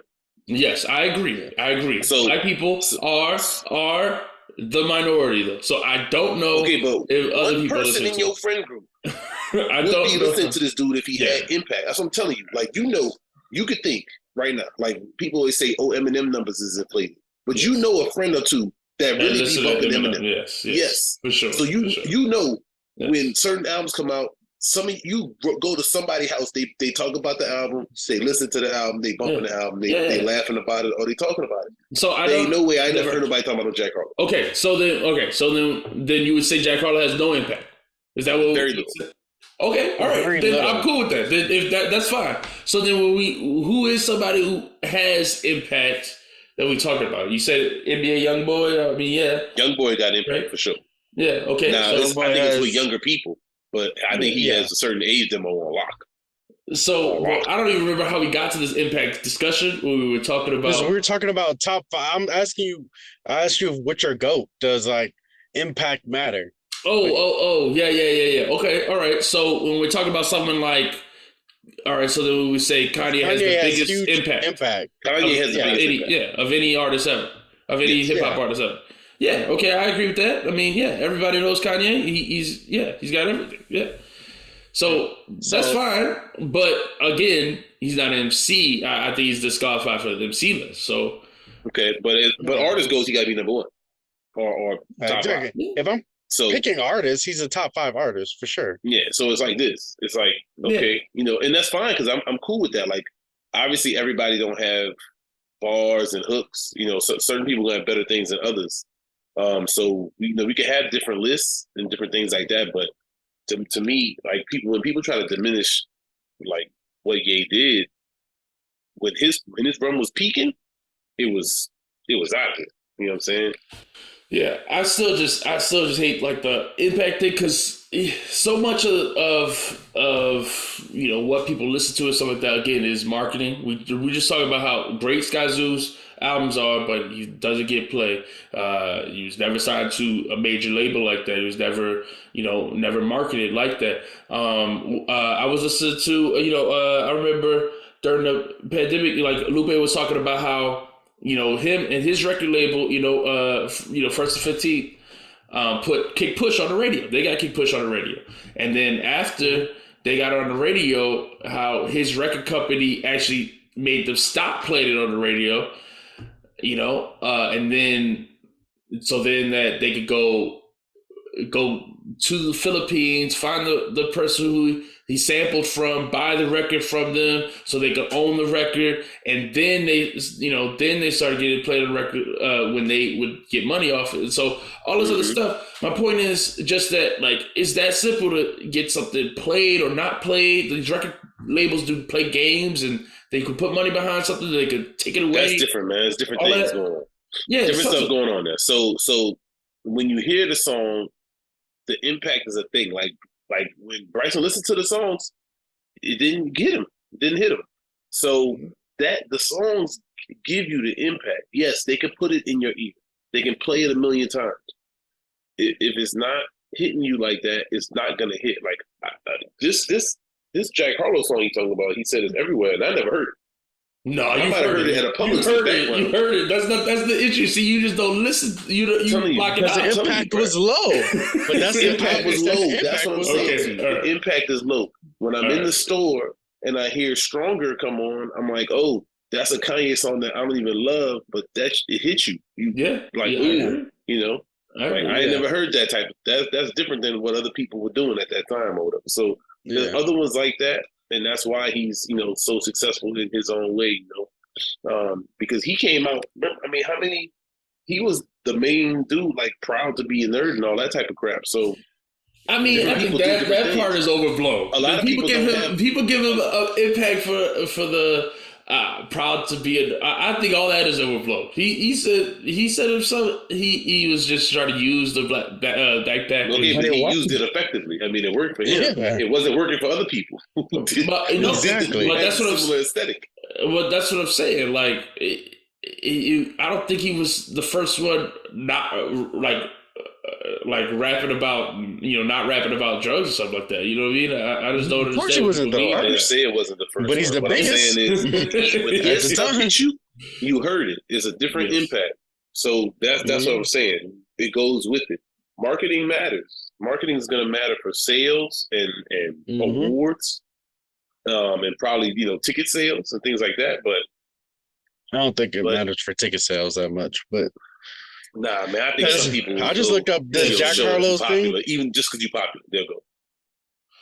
I don't know. Like I said, I just looked up Jack Harlow things, and he looks to be doing arenas, smaller venues, not big arenas, small arenas, theaters, like not huge things. But with the impact that the marketing is trying to make him have, you would think it would be so much bigger. You would think that he's a top 10 artist in the game, and he's not.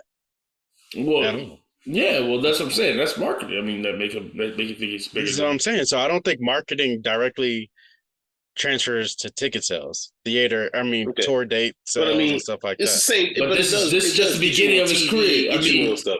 Yeah, it gets you. It's not really the beginning, is it? Well, no, but I'm the beginning of his. Yes, but what I'm saying is none of his other stuff was marketed like this.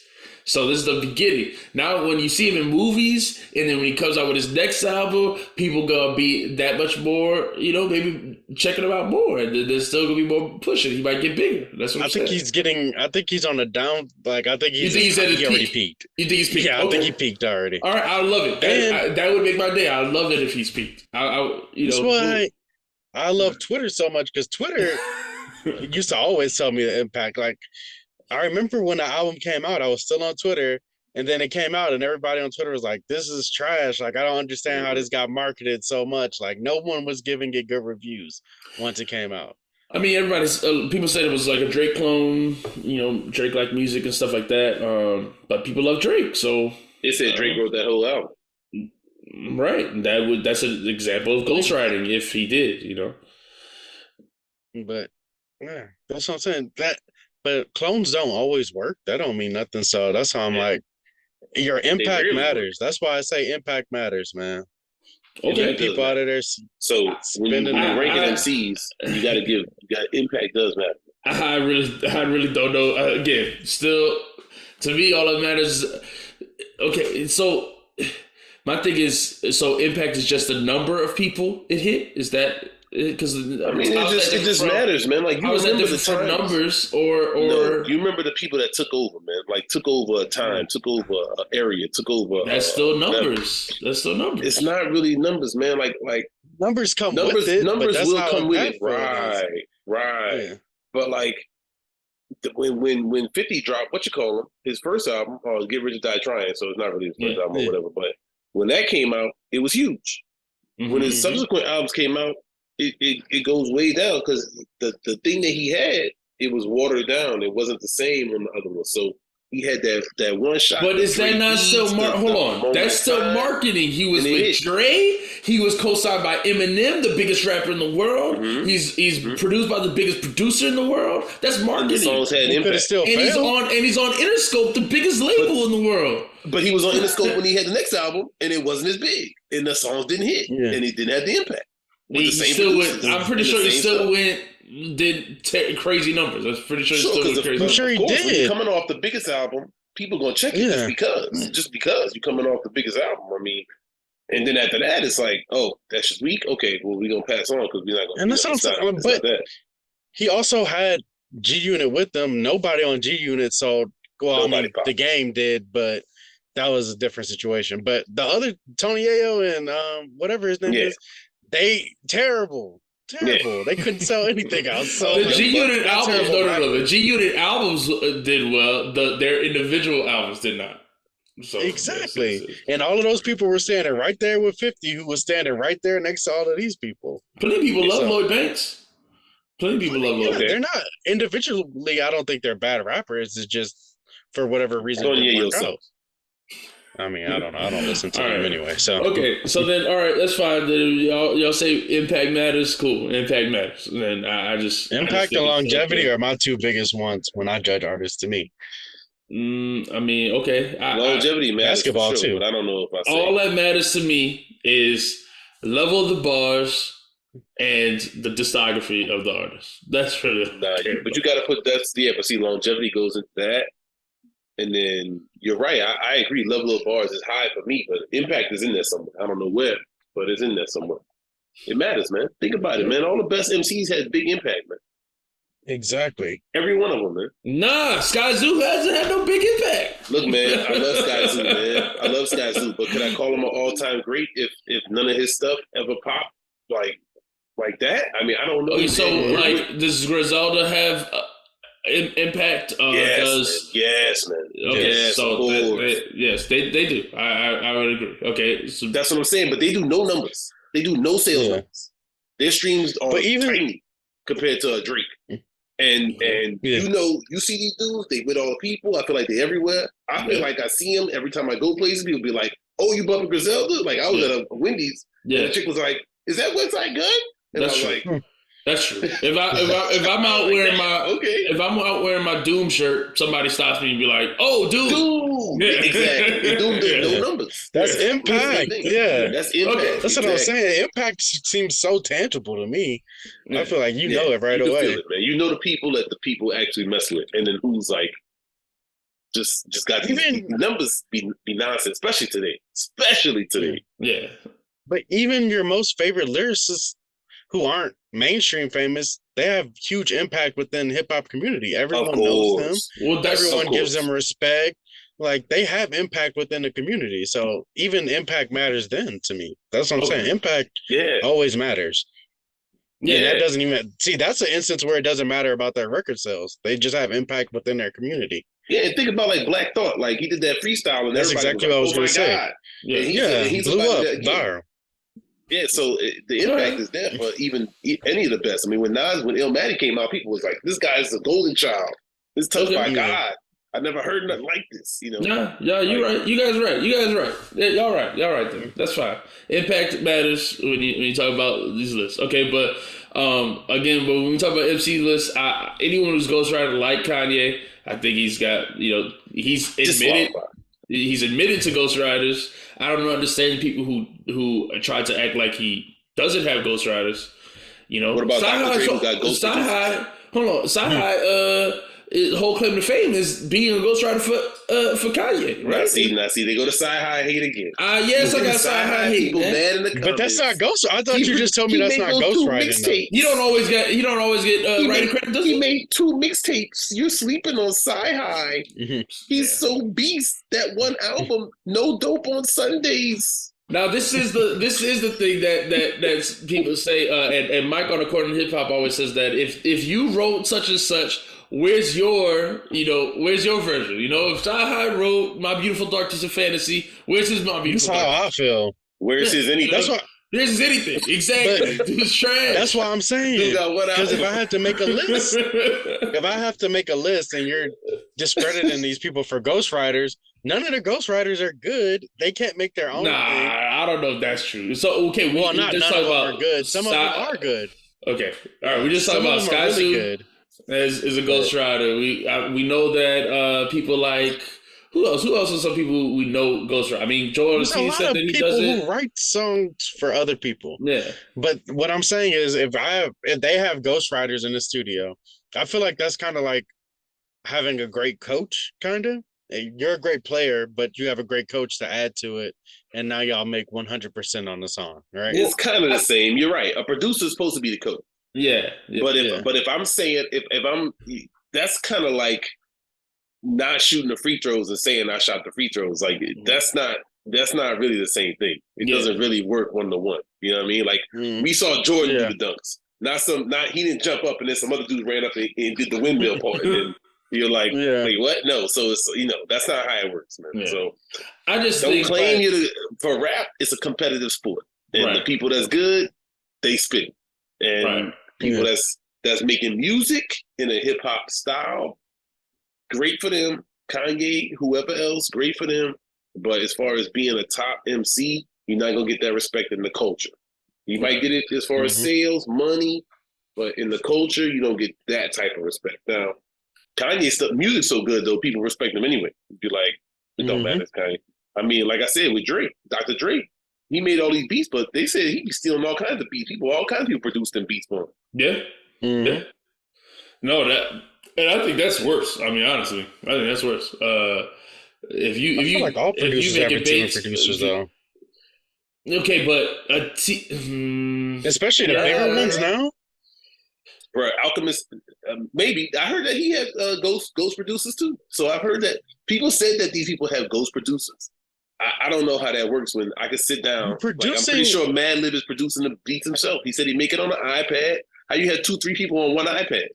Yeah, well, okay, but Madlib, all right, but hold on. There's different. The issue is that now with Alchemist, he just makes so much music that it's almost unbelievable that he made all the beats. Because he's got so many albums. I mean, with Madlib, he drops maybe 2 a year. I mean, that he produces like maybe 2 albums a year. Like it's not like it's some incredible like yeah. So and with Dre, he only produces one thing every whenever, and it's still got ghost producers. So that's what is super trash. So he's selling his catalog for like 200 M's too. How you gonna sell somebody else's catalog, man? That's crazy. I'm assuming Scott Storch and whoever else and the rest of them Glove got their money. Oh yeah, I hope so. But like a DJ Khaled, he's a producer, but he don't be making those beats most of the time. He's not a producer. That's why. Yes, he is. He's not making the money. He is a producer. He's not. No, he's a producer as far as he puts the records together. He puts the people who make the music with the people who sing on it or whatever, or rap on it or whatever. Yes. So yes, that's true. But I think so. The way I assume it works, and I am not an expert in the money of music, but he's not taking the cut that Dr. Dre takes of the record. He's taking a smaller cut. I don't think so. I think he arranges the records. He puts the verses where he wants them to go. He might, let me get this snare a little bit faster, tweak it here. Let me fade this out right here. But he might have not made the main beat. And that's how I always pictured it. So how can he get you think he's getting a big cut on a song with Jay-Z, Beyonce, and I don't know, somebody famous like Hit Boy made the beat or something? You think he's taking a huge cut of that as well? I have no idea how anybody does do these collaboration albums. I mean, like, what does Drama get for his albums, or what does I don't know how. Doesn't Drama have the in-house? That's the team that produces those beats, right? So I assume that money gets divided up amongst the team a certain way. I mean, that's what I'm saying. That's why I think Khaled gets the same cut no matter what. Maybe if he makes the beat himself, he'll get more percentage. That's because he just doesn't have to put that person on there. But that's what I'm saying. You hear people be like, I sent this drum pack, so you just use the drums from this one drum pack that I sent and put it on this album. So I don't think that's not special. If you already made the drums, you send it to me and it's sitting there for 10 months, then I'll pull it out the folder, put it on this other sample that I like, and put it together. That's the producer. That's production to me, not the beat making. Yeah, but I don't think he's even doing that. I don't even think he's doing that. Exactly. Yeah, I don't think he doesn't. I don't think he touches anything. All he does is say, "Hey, JC, you gonna give me a verse? Jay, come on." Yeah. Come on, man. Come on, bro. Y'all not giving Khaled credit. No, that's it. That's what everyone says. That he's just super persistent. That you don't take no for an answer, and he'll get on this track with Beyonce. Say yes. Is a good trait. That's a great trait. He deserves credit for that in and of itself. But I mean, I do think, but that's not talent. Records. That's come on, man. That's not. I think he's organizing the record. Production. I personally asking people to get on a certain track is not organizing the record. I don't really know. It's not putting the verses where they go. I don't think he's even doing that, man. I do. I think he just picks. He says, "Hey guys, this beat here." He sends it to him. It's such a beat with the hook and 3 open spaces, and it's like, all right, y'all go wherever. Yes, that's exactly what I think he does. Yes. Yeah. No, I don't. I think he said Jay-Z that God did verse. First of all, he probably already had the Lil Wayne verse, and who else? At least one of them. Yeah. And then he sends it to him because if they heard it with Jay-Z's verse already on it, then they would have rapped along. He said 2, and Jay-Z was like, "Oh, all right, I hear these dudes. I'm about to go for 4 minutes." You know, and that's it. It's just a space, a big blank space, and he just says, "All right, I'm about to rap on this." That's it. I don't know, man. I think to get to that status of producer, you had to have done more than that. You have to be more hands-on than that, to me. No, I could be wrong, but what status? He was a DJ, not a producer. A DJ. That's the thing. There's a difference. DJ like DJ Drama, who just I play records. I will get the records. I'll get the artist, and we'll record it here. But that's not like I didn't make the beats. I'm not making the beats. I'm just asking you to get on this record. Drama made some of the beats, though. He didn't have his producer team making all the beats. Yes, he did. No, he didn't, because the songs with Cannon on it, where Cannon made the beat. Cannon is the beat. I thought that was the homie. That's the in-house production, right? I mean, exactly, it is, but not all of the songs say that. That's what I'm saying. It's not only him. Oh, but it's other people. Well, other beats are from other records. I mean, a lot of the I think some of them are his own. Come on, dog. Okay, no, that's fair. That's fair. Okay, like in the beginning, to blow up. This is we can easily Google this, man. How many beats has Khaled produced? Yeah, I don't think it could have been the same. There's no way. I don't think he's done that many beats, man. I think he's talented at screaming and that's their talent. That's their talent. Khaled's talent is saying they ain't believe in us. They ain't believe in us, except everybody and their mama got on your record, but they ain't believe in you. You know? Yeah. Major label push. They didn't. They do now. Everybody been on his records. Or the producer and getting a lot of credit. Like, come on, man. It's all good, man. They don't need it. That's hate, though. We had quality hate for a couple of people, man. Yeah. So I just don't look, man. I think music is collaborative. I didn't want to say this. Music is collaborative. People get in a room. Of course, they're gonna bounce lines off each other. This is why I love group. You were saying the other day you didn't like groups, Bryson, but I love group. Hip hop groups. I love some of my favorite music is from hip hop groups, and I think this is one of the reasons people like. You make great music when you're together, bouncing ideas off each other. Whether it's a group of producers, a group of, like stuff like Outkast, Dungeon Family, stuff like, Little Brother or Tribe, or I love those things, right? I love those. De La. These are some of my favorite. They made some of my favorite, Wu-Tang we talked about last week. These people made some of my favorite music in hip hop ever. And I think because of the collaboration. And so I think the same thing happens with some of these individual artists like Kanye, but instead of, having a group name, he just gets the people who he likes to collaborate with, and then they all collaborate and they make great music together. I think it's a collaborative effort. Yeah, man. Yeah, man. I mean, you can see on the Khaled albums, you look at him, man, he's not credited as a producer on all the songs. On a lot of the songs, he's not credited as a producer. Mm-hmm. So he is credited as a producer on a lot of them, but not all of them. So. The thing is, you didn't have the access to all of these people whenever he first started to get so big. His first album was on Terror Squad. So he got access because of Fat Joe in Terror Squad. Yeah, I think that's crazy to say. I mean, he's always had access, man. He's always had access. There's no such thing. I don't believe that. But, man, I think it's the facts, man. These are the facts. Connection. Oh well. So, all right. So that's a good conversation. Well, since we were talking about catalogs and stuff, anyway, the other word I do hate when people talk about, because even when we're talking about the Skyzoo stuff, I think he's got an amazing discography. But one thing I hate, I was talking to somebody. I'm always in these hip hop arguments, and people always bring up the word classic. Of course, we always talk about it. Classic are like the rings for hip hop.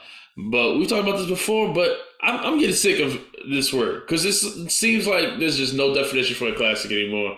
I was arguing with one dude on YouTube about 50 Cent. And I was like, 50 Cent got one classic album. He's not that great or whatever. And I think it was actually on that post where it was from the Company Man. It was like who you get rid of, 50 Cent.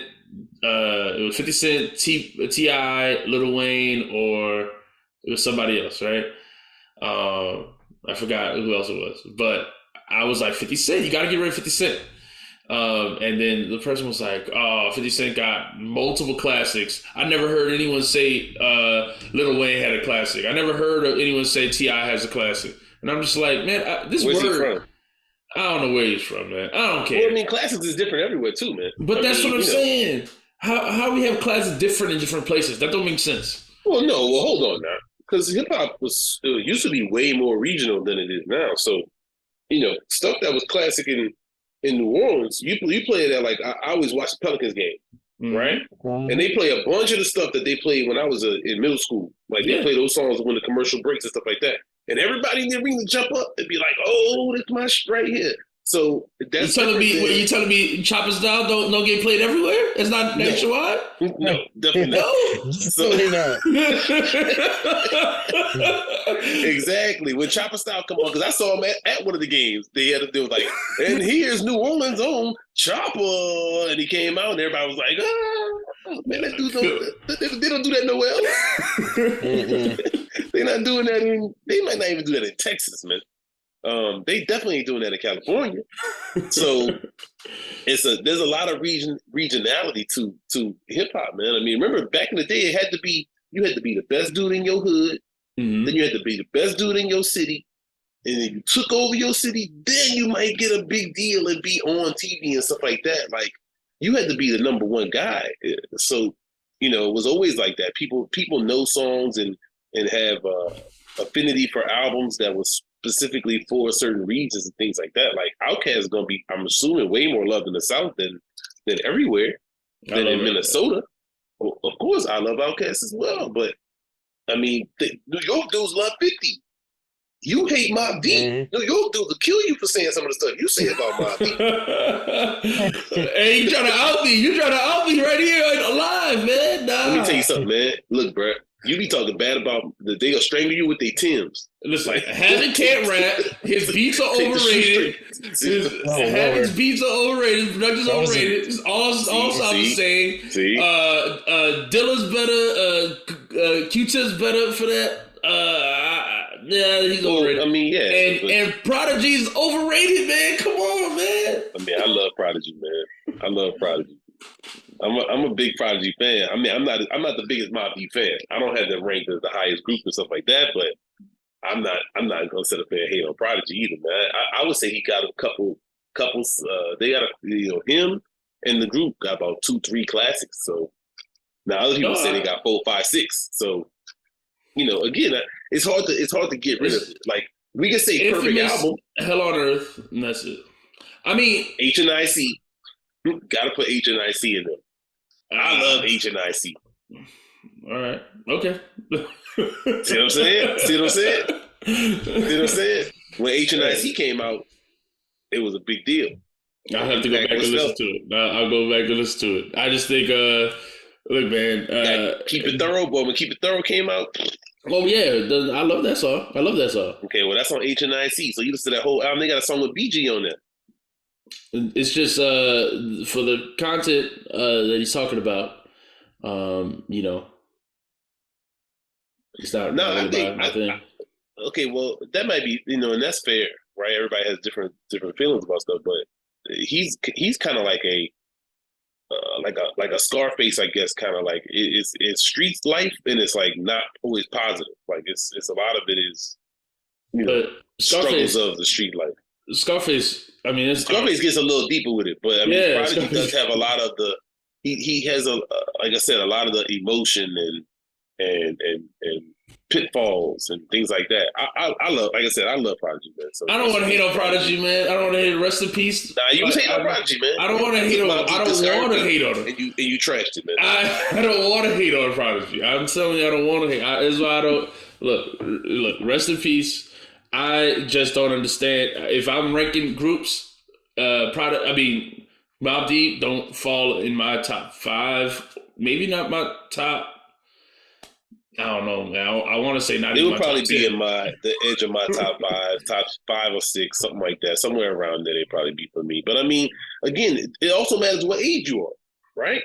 Because other people, I would assume older people gonna say Run DMC is one of the top groups. I got Run. Yeah, I put Run DMC over. But everybody don't have them up that high, man. Somebody, Bryson, do you like Run DMC? I've dedicated less than an hour listening time to Run DMC. Bruh. Only time this dude listen to Run DMC is when he go to the skating ring and they play It's Tricky. Oh, okay. Right. Yeah. Like, that's it. Maybe not even that song. I know the Walk This Way one. That's about it. You know it's tricky. That be on movies and stuff all the time. Yeah. It's tricky. Is that song? Yeah. Oh, okay, I didn't know they even made but you that couldn't song. sing the other songs you love, the Jack Harlow song you love. I'm the king of rock. There is none higher. Yeah, come on, man. That song. Yeah, Adidas. Yeah, that's what I'm saying. That's a classic group. Everyone knows those songs. Those are classic. High impact. Even high impact, undeniable. Mm-hmm. Okay, that's what I'm saying. Run DMC. Mobb Deep got impact, man. You hating on Mobb Deep, bro? They got a lot of dudes was wearing Timbs with no socks and stuff, man. Like that's like you just don't know, man. You don't know. You was too young. I'm telling you, you don't know. I'm not saying they don't have good records. I'm just saying you don't know their impact. Their impact seems overblown to me because when I go, you ain't been in New York in '98. Yeah, so that's it. Like New York in '96. Mobb Deep dudes walking around looking like Prodigy every day. Yeah, I don't know. Look, man. I mean, look, I wasn't doing it. I wasn't there either. But I mean, I got UGK over Mobb Deep. I mean, I got. Yeah, I can't do that based on discography. Look, I like UGK probably. No, I don't like UGK better.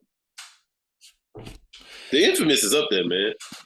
The Infamous, yes. And you don't remember? See, that's what I'm saying. You was a little kid talking like Murder Music came out, bruh. People was going crazy when People Murder have been going crazy, but I can have ears now. I play it right now. It's not good.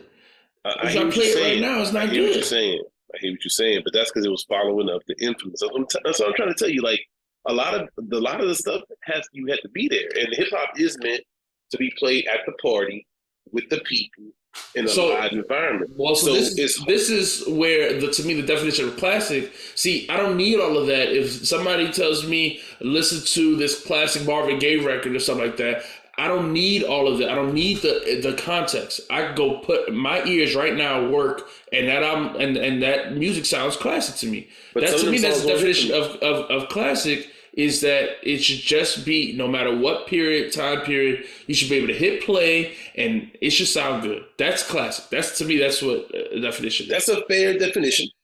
But I do think that depending on the time frame, you listen to certain things, they're going to sound dated in certain ways that won't appeal to everyone. No, that's true. You know, that's true. But I do think time frame matters too sometimes, man. You had to be there. I think that matters, but like I think like Rapper's Delight matters more to like my parents than it ever would to me. Because to me, it's just a mid song that goes too long. You know, a bunch of basic rhymes. It goes forever. Yeah. They got a shorter version, but like the main song goes forever, man. You know, they be talking about, you ever went to somebody's house and the chicken was nasty? I mean, like they rap for an hour. Like that joke is lame. Yeah. But when I was growing up, hip hop was always on the radio. Yeah. When they was growing up, they were like, "What the hell is this? This is some crazy. They rapping to the beat, like it's like doom doom doom doom doom doom doom doom doom. That beat gets tired after like it's still going. Like it's just different. It's just not like that. It's just completely different context. So. I love Run DMC. I think those records hold. I don't think all those records hold. I don't think Planet Rock and some of that Africa Bambaataa stuff holds, and people will swear by that. There's other things, man. Some people don't like LL, especially younger people don't love LL. I like because they don't. But Look, man, I love LL too, but LL can it's rap. not. His lines, his bars hold up. I mean, Again, Very I basic. agree, but no, his rap is not. No, it's not all very basic. Especially, it's definitely not. But and he's got super classic diss records and stuff like that. To me, that's always gonna be classic. I'm not saying he's bad. I'm just telling you he's basic. His raps are NWA, basic. some people not gonna feel that to that level, you know. Mm-hmm. Especially, I mean, come on, man. Think of some of those songs in that first album, man. Like when Express Yourself come on, Express Yourself, yeah. I was thinking of that. Express Yourself is corny stuff. This is corny. It's corny, man. But like, Super corny. But it's different because of when it hits you. Like, I even know it's corny and still like it when it come on. You know what I'm saying? It's because it's like, hey, because listen to it. It just sounds like, silly. Well, don't smoke weed or obsess because it's known to give a brother brain damage. Yeah, like, but that's Dr. Dre's rhymes. It's not. I mean, Ice Cube is the star. Like Dr. Dre's rhymes are lame. I mean, there's some again, and I agree with you. But like even some albums, they don't hit the same because like if you put on Doggy Style now, mad people be like, "Ooh, dude, this really misogynistic. Dog. I don't know if I want to hear this." But the music is good. But yes, I have that reaction when I listen to Doggy Style. Come on, man. You put on I don't funny, but like it's not some respect for your lady.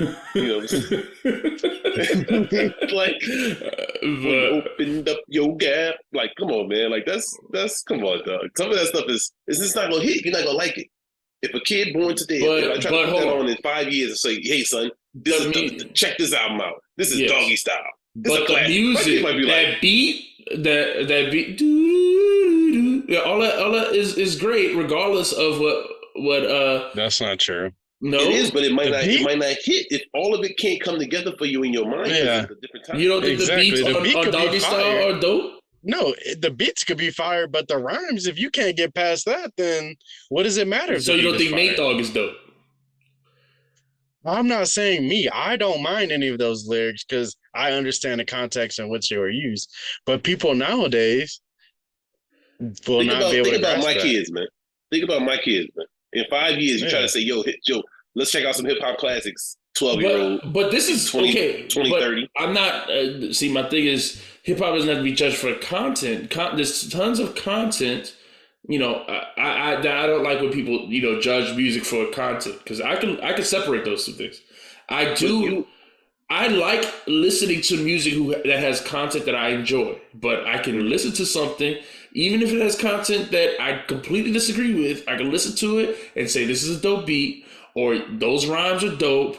Or whatever, I could say all that, and then I could say, I don't agree with the message, but I like the music. Those are two separate things, and I'm just talking about. I hear what you're saying. But if I try to give in the modern context, if I try to go and play some, I don't know, what's the song I really love? Rockbox by Run DMC. Okay. Mm-hmm. And I try to play that for some kids in a modern context. First of all, they're going to be like, what the heck is this beat with these guitars? Second of all, they're going to be like, basic rhymes, because Calvin Klein, no friend of mine, don't want nobody name on my behind. I mean, like, that's not hitting. Like, that might not hit for them.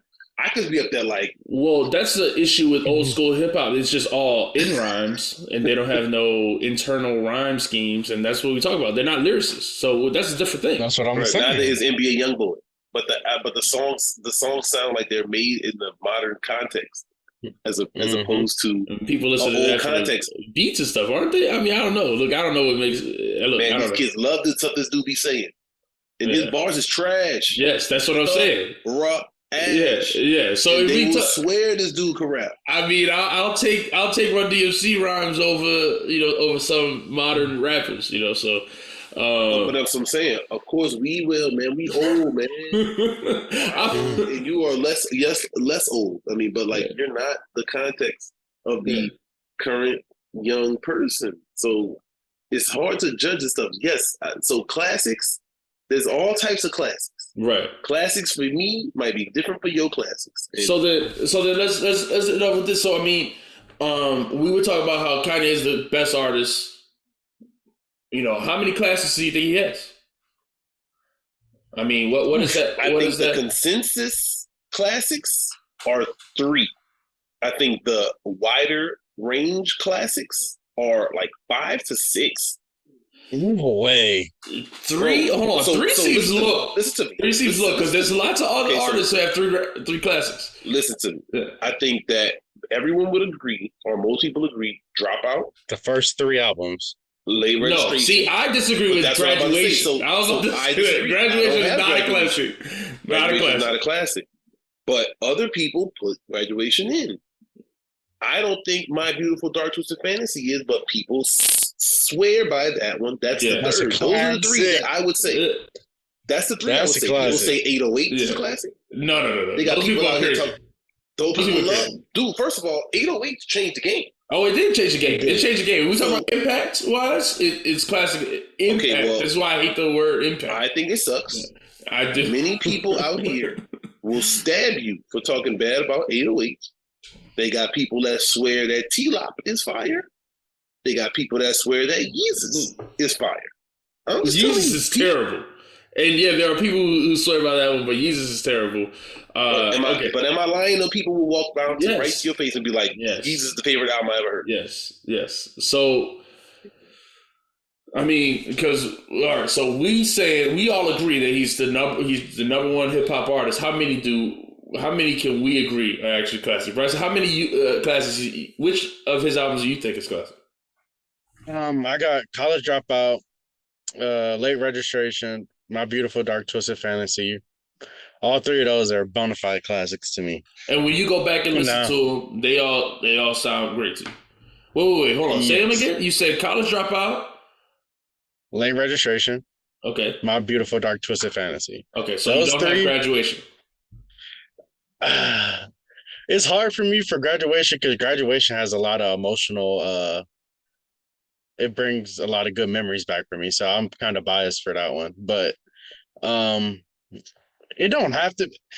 When I go back to it, there is a lot of songs that I skip, but in a moment, I felt like they were fire. So I'm not sure. I think some of that stuff I don't ever want to hear that other stuff. Yeah, like I don't want to hear some of those songs like ever again. But some of them, like I said, but some of them still hit. You can look at Graduation right now.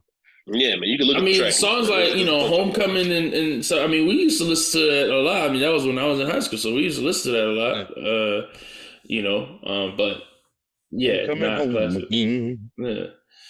Let's see. The Good Life, I do not like. Don't want to hear that ever again. But that's a popular one. That's what people like. That's what people like. And that's what I'm trying to tell you. Yeah. Barry Bonds, don't want to hear. Barry Bonds. Yeah, I'm not the biggest Barry Bonds fan. I don't even remember Good Night. And Big Brother. Good Night. Big Brother. Yeah, I don't remember Good Night either. But Can't Tell Me Nothing was dope. Flashing Lights. Yo, Flashing Lights is one of my favorite. There's some good ones on there. So, but. Well, he's got good ones on every one of his albums. I mean, I don't think he's got he's always got some great song on every one of his albums. It's just, when we talk about classic, we talk about the whole album being good. So, well, that's what I'm saying. So there you go. So three. Let's say even if we gave him 4, or there are people who want to say Watch the Throne, but I don't think that's classic either. Even if we gave him 4, there are other artists who have more classic albums than that. But no one has bigger impact. But wait, hold on. Before we move on, go ahead. Dang it, I lost my train of thought. Go ahead.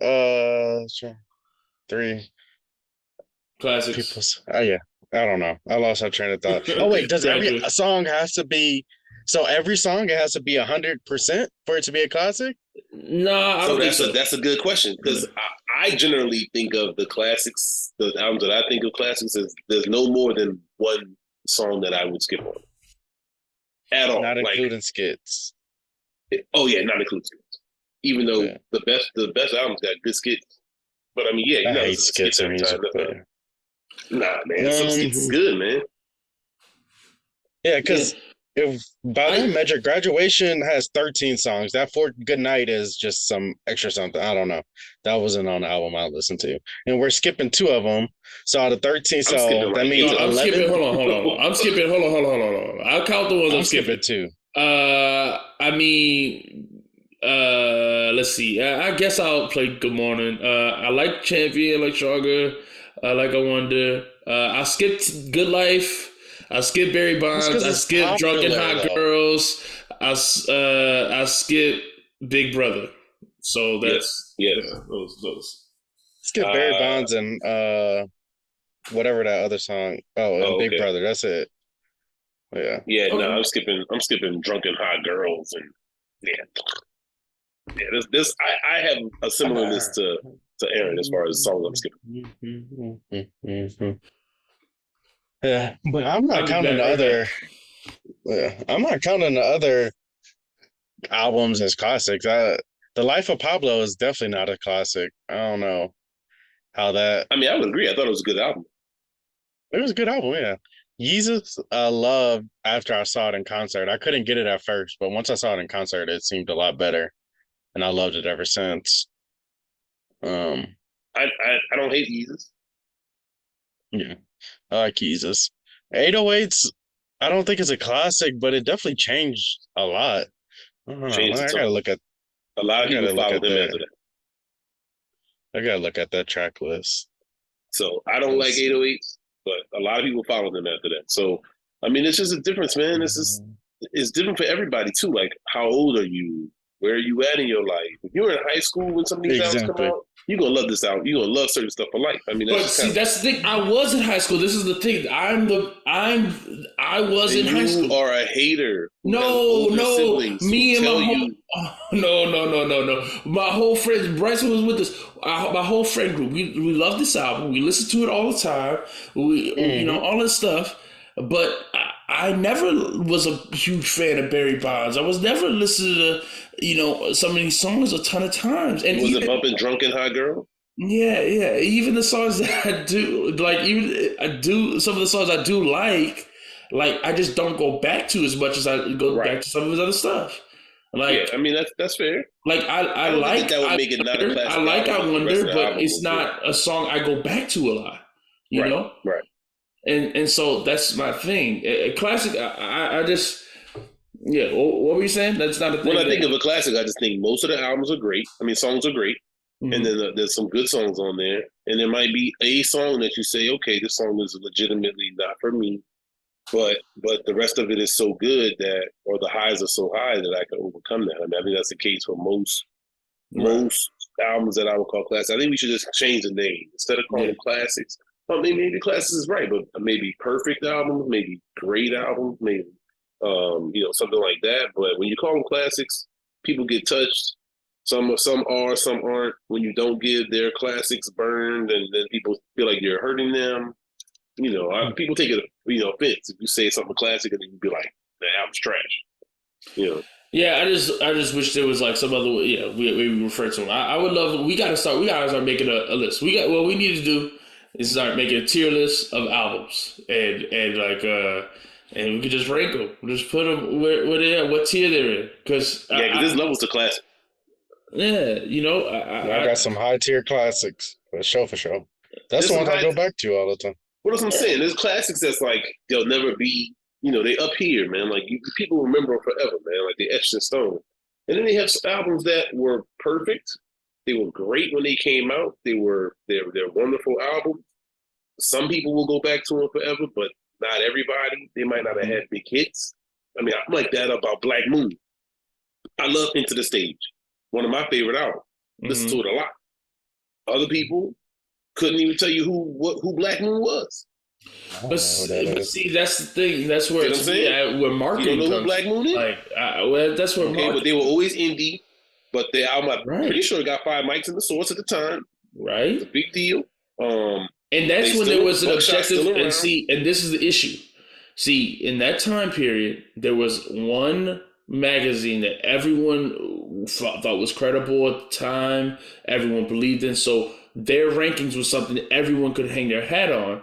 And whether you were indie or whatever, whether you big label, whatever, if you got 5 mics or if you got high ranking in the source, everyone could say, well, that's boom, it's 5 mic album. It's a 5 mic album. Today we have a 1,000 different internet voices. That's impossible. We just never have that same. Well, that's positive. I'm not mad about that. It's a good development. That is a good thing. Yeah. But It's good in I some mean, the ways, source but went it through a also time when they were makes giving out 5 mics and it was debated. You know, people.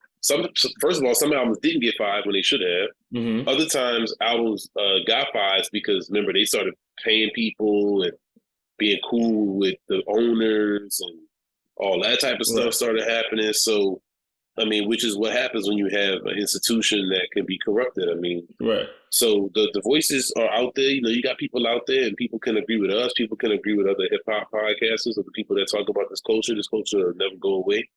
So I'm not mad about the diversity of opinions. I don't think there is somebody that should have an authority. It's just we get debated. We can have talk about it forever. I mean, it's like Yeah. sports. No, that's true. That's what makes it fun. That's what makes it fun. So, honestly, they should that should be the award show, like the classics or something like that. There should be a body of like that would be hard. And they gave out all right, classic album of the year and stuff like that. That would yeah. be crazy. See, Man, look, Yeah. that would be great, man. But we don't have no.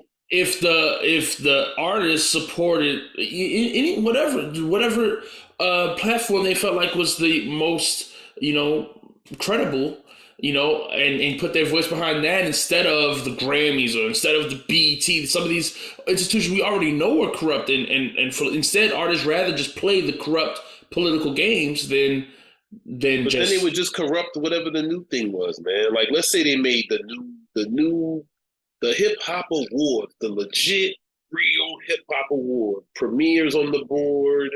We got other real rap aficionados. Yeah, We got people from every we use our generation ears. on the You panel. can't. There's no payola. No payola. Yeah. Eventually, the label, Leo or Cohen or whoever, or he's in charge of YouTube or whatever, right? Yeah. But whoever's in charge of the label will come to one of the people on the panel and be like, "Yo, you want a bag, B? Put my guy up there so he gets this done." It should be done. It should be done like MVP voting and stuff like. Well, not with Porter. But people have issues every with that artist gets a vote. Every artist get a vote. That's fair. Fans get a vote, and then I don't think fans should vote. Yeah, people have issues with that all the time. No fan votes. No fan votes. People have issues with MVP every year, man. There's always people complaining about who gets these awards. Yeah, but with MVP, there are people who complain, but the NBA MVP is still... It's mostly right. It's mostly right. Most of the time, most seasons, they get... Mostly right is fine, except for the people that feel like they got screwed over. Right. I mean, there's definitely problems with it. I mean, I don't think it's always right.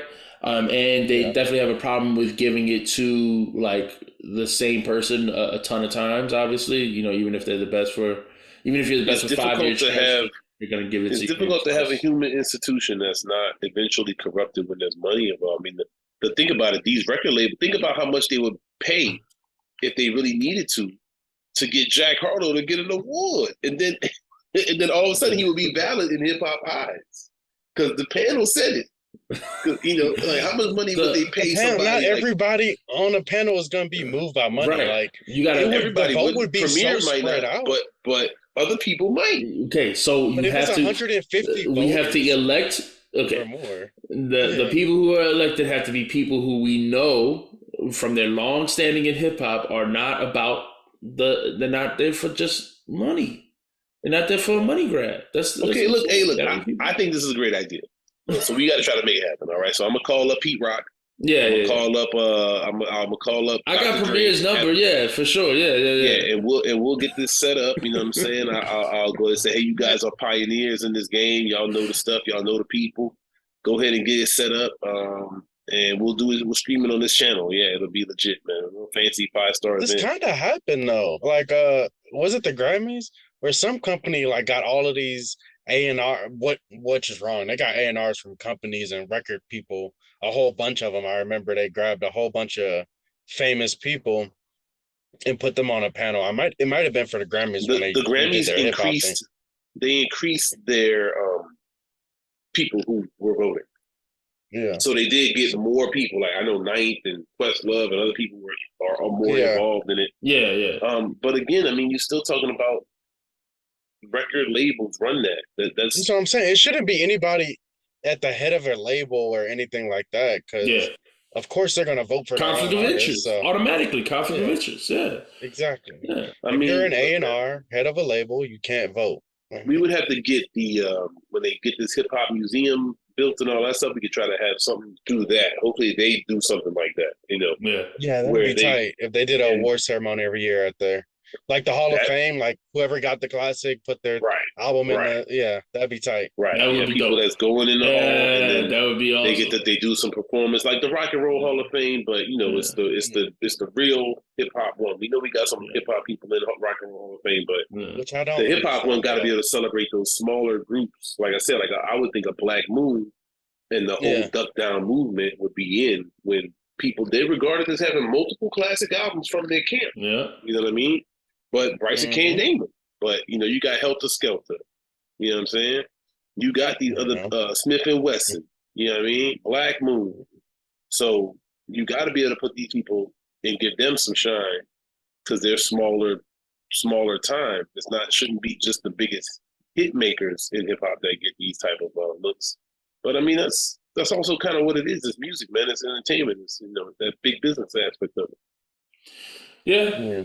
No, I hear you. Well, Boom, we just fixed hip hop awards. Look at that. Fix it. We fixed hip hop. Save that. Fix we that didn't for even you. plan on that. That's extra. Yeah. See, that's just on the Like side. that. That's just what we do on the side, man. You're welcome. Yeah. Definitely, you're welcome. Shoot us some bread. You know what I'm saying? Get up. At least a like and sub. Yeah. Like and sub. Yeah. Tell us if you got any other ideas that'll save hip hop in the comments, and let us know what you think about that Skyzoo album or anything else that we talked about right here. So, yeah, that's it for today. Y'all got anything else to say? Go Giants. Go 49ers. Bro, you so Go fake. Patty So Mahomes. So you fake. rooting for 3 how different many more teams? you root for? Yeah. How many more teams, man? Name some more teams. Hedging man. his bets. Hedging his bets. That was 3. Hedging his That's bets. the 3 I really. School! School! AFC. School! Y'all at home, boy. 49ers Chiefs Super Bowl. I'm telling y'all, it's on the way. Cowboys right behind y'all. Don't worry, they're gonna be right at home too, man. They're gonna be right at home I cannot too. wait. I specifically asked to work tomorrow so I could be around a whole bunch of Cowboys fans. I gotta be there, dog. It's gonna be so good. That's awesome. I'll be in there so quiet, dog. Oh man, I can't wait. I'm so hyped. Yeah, I look forward to it. All right, peace, y'all.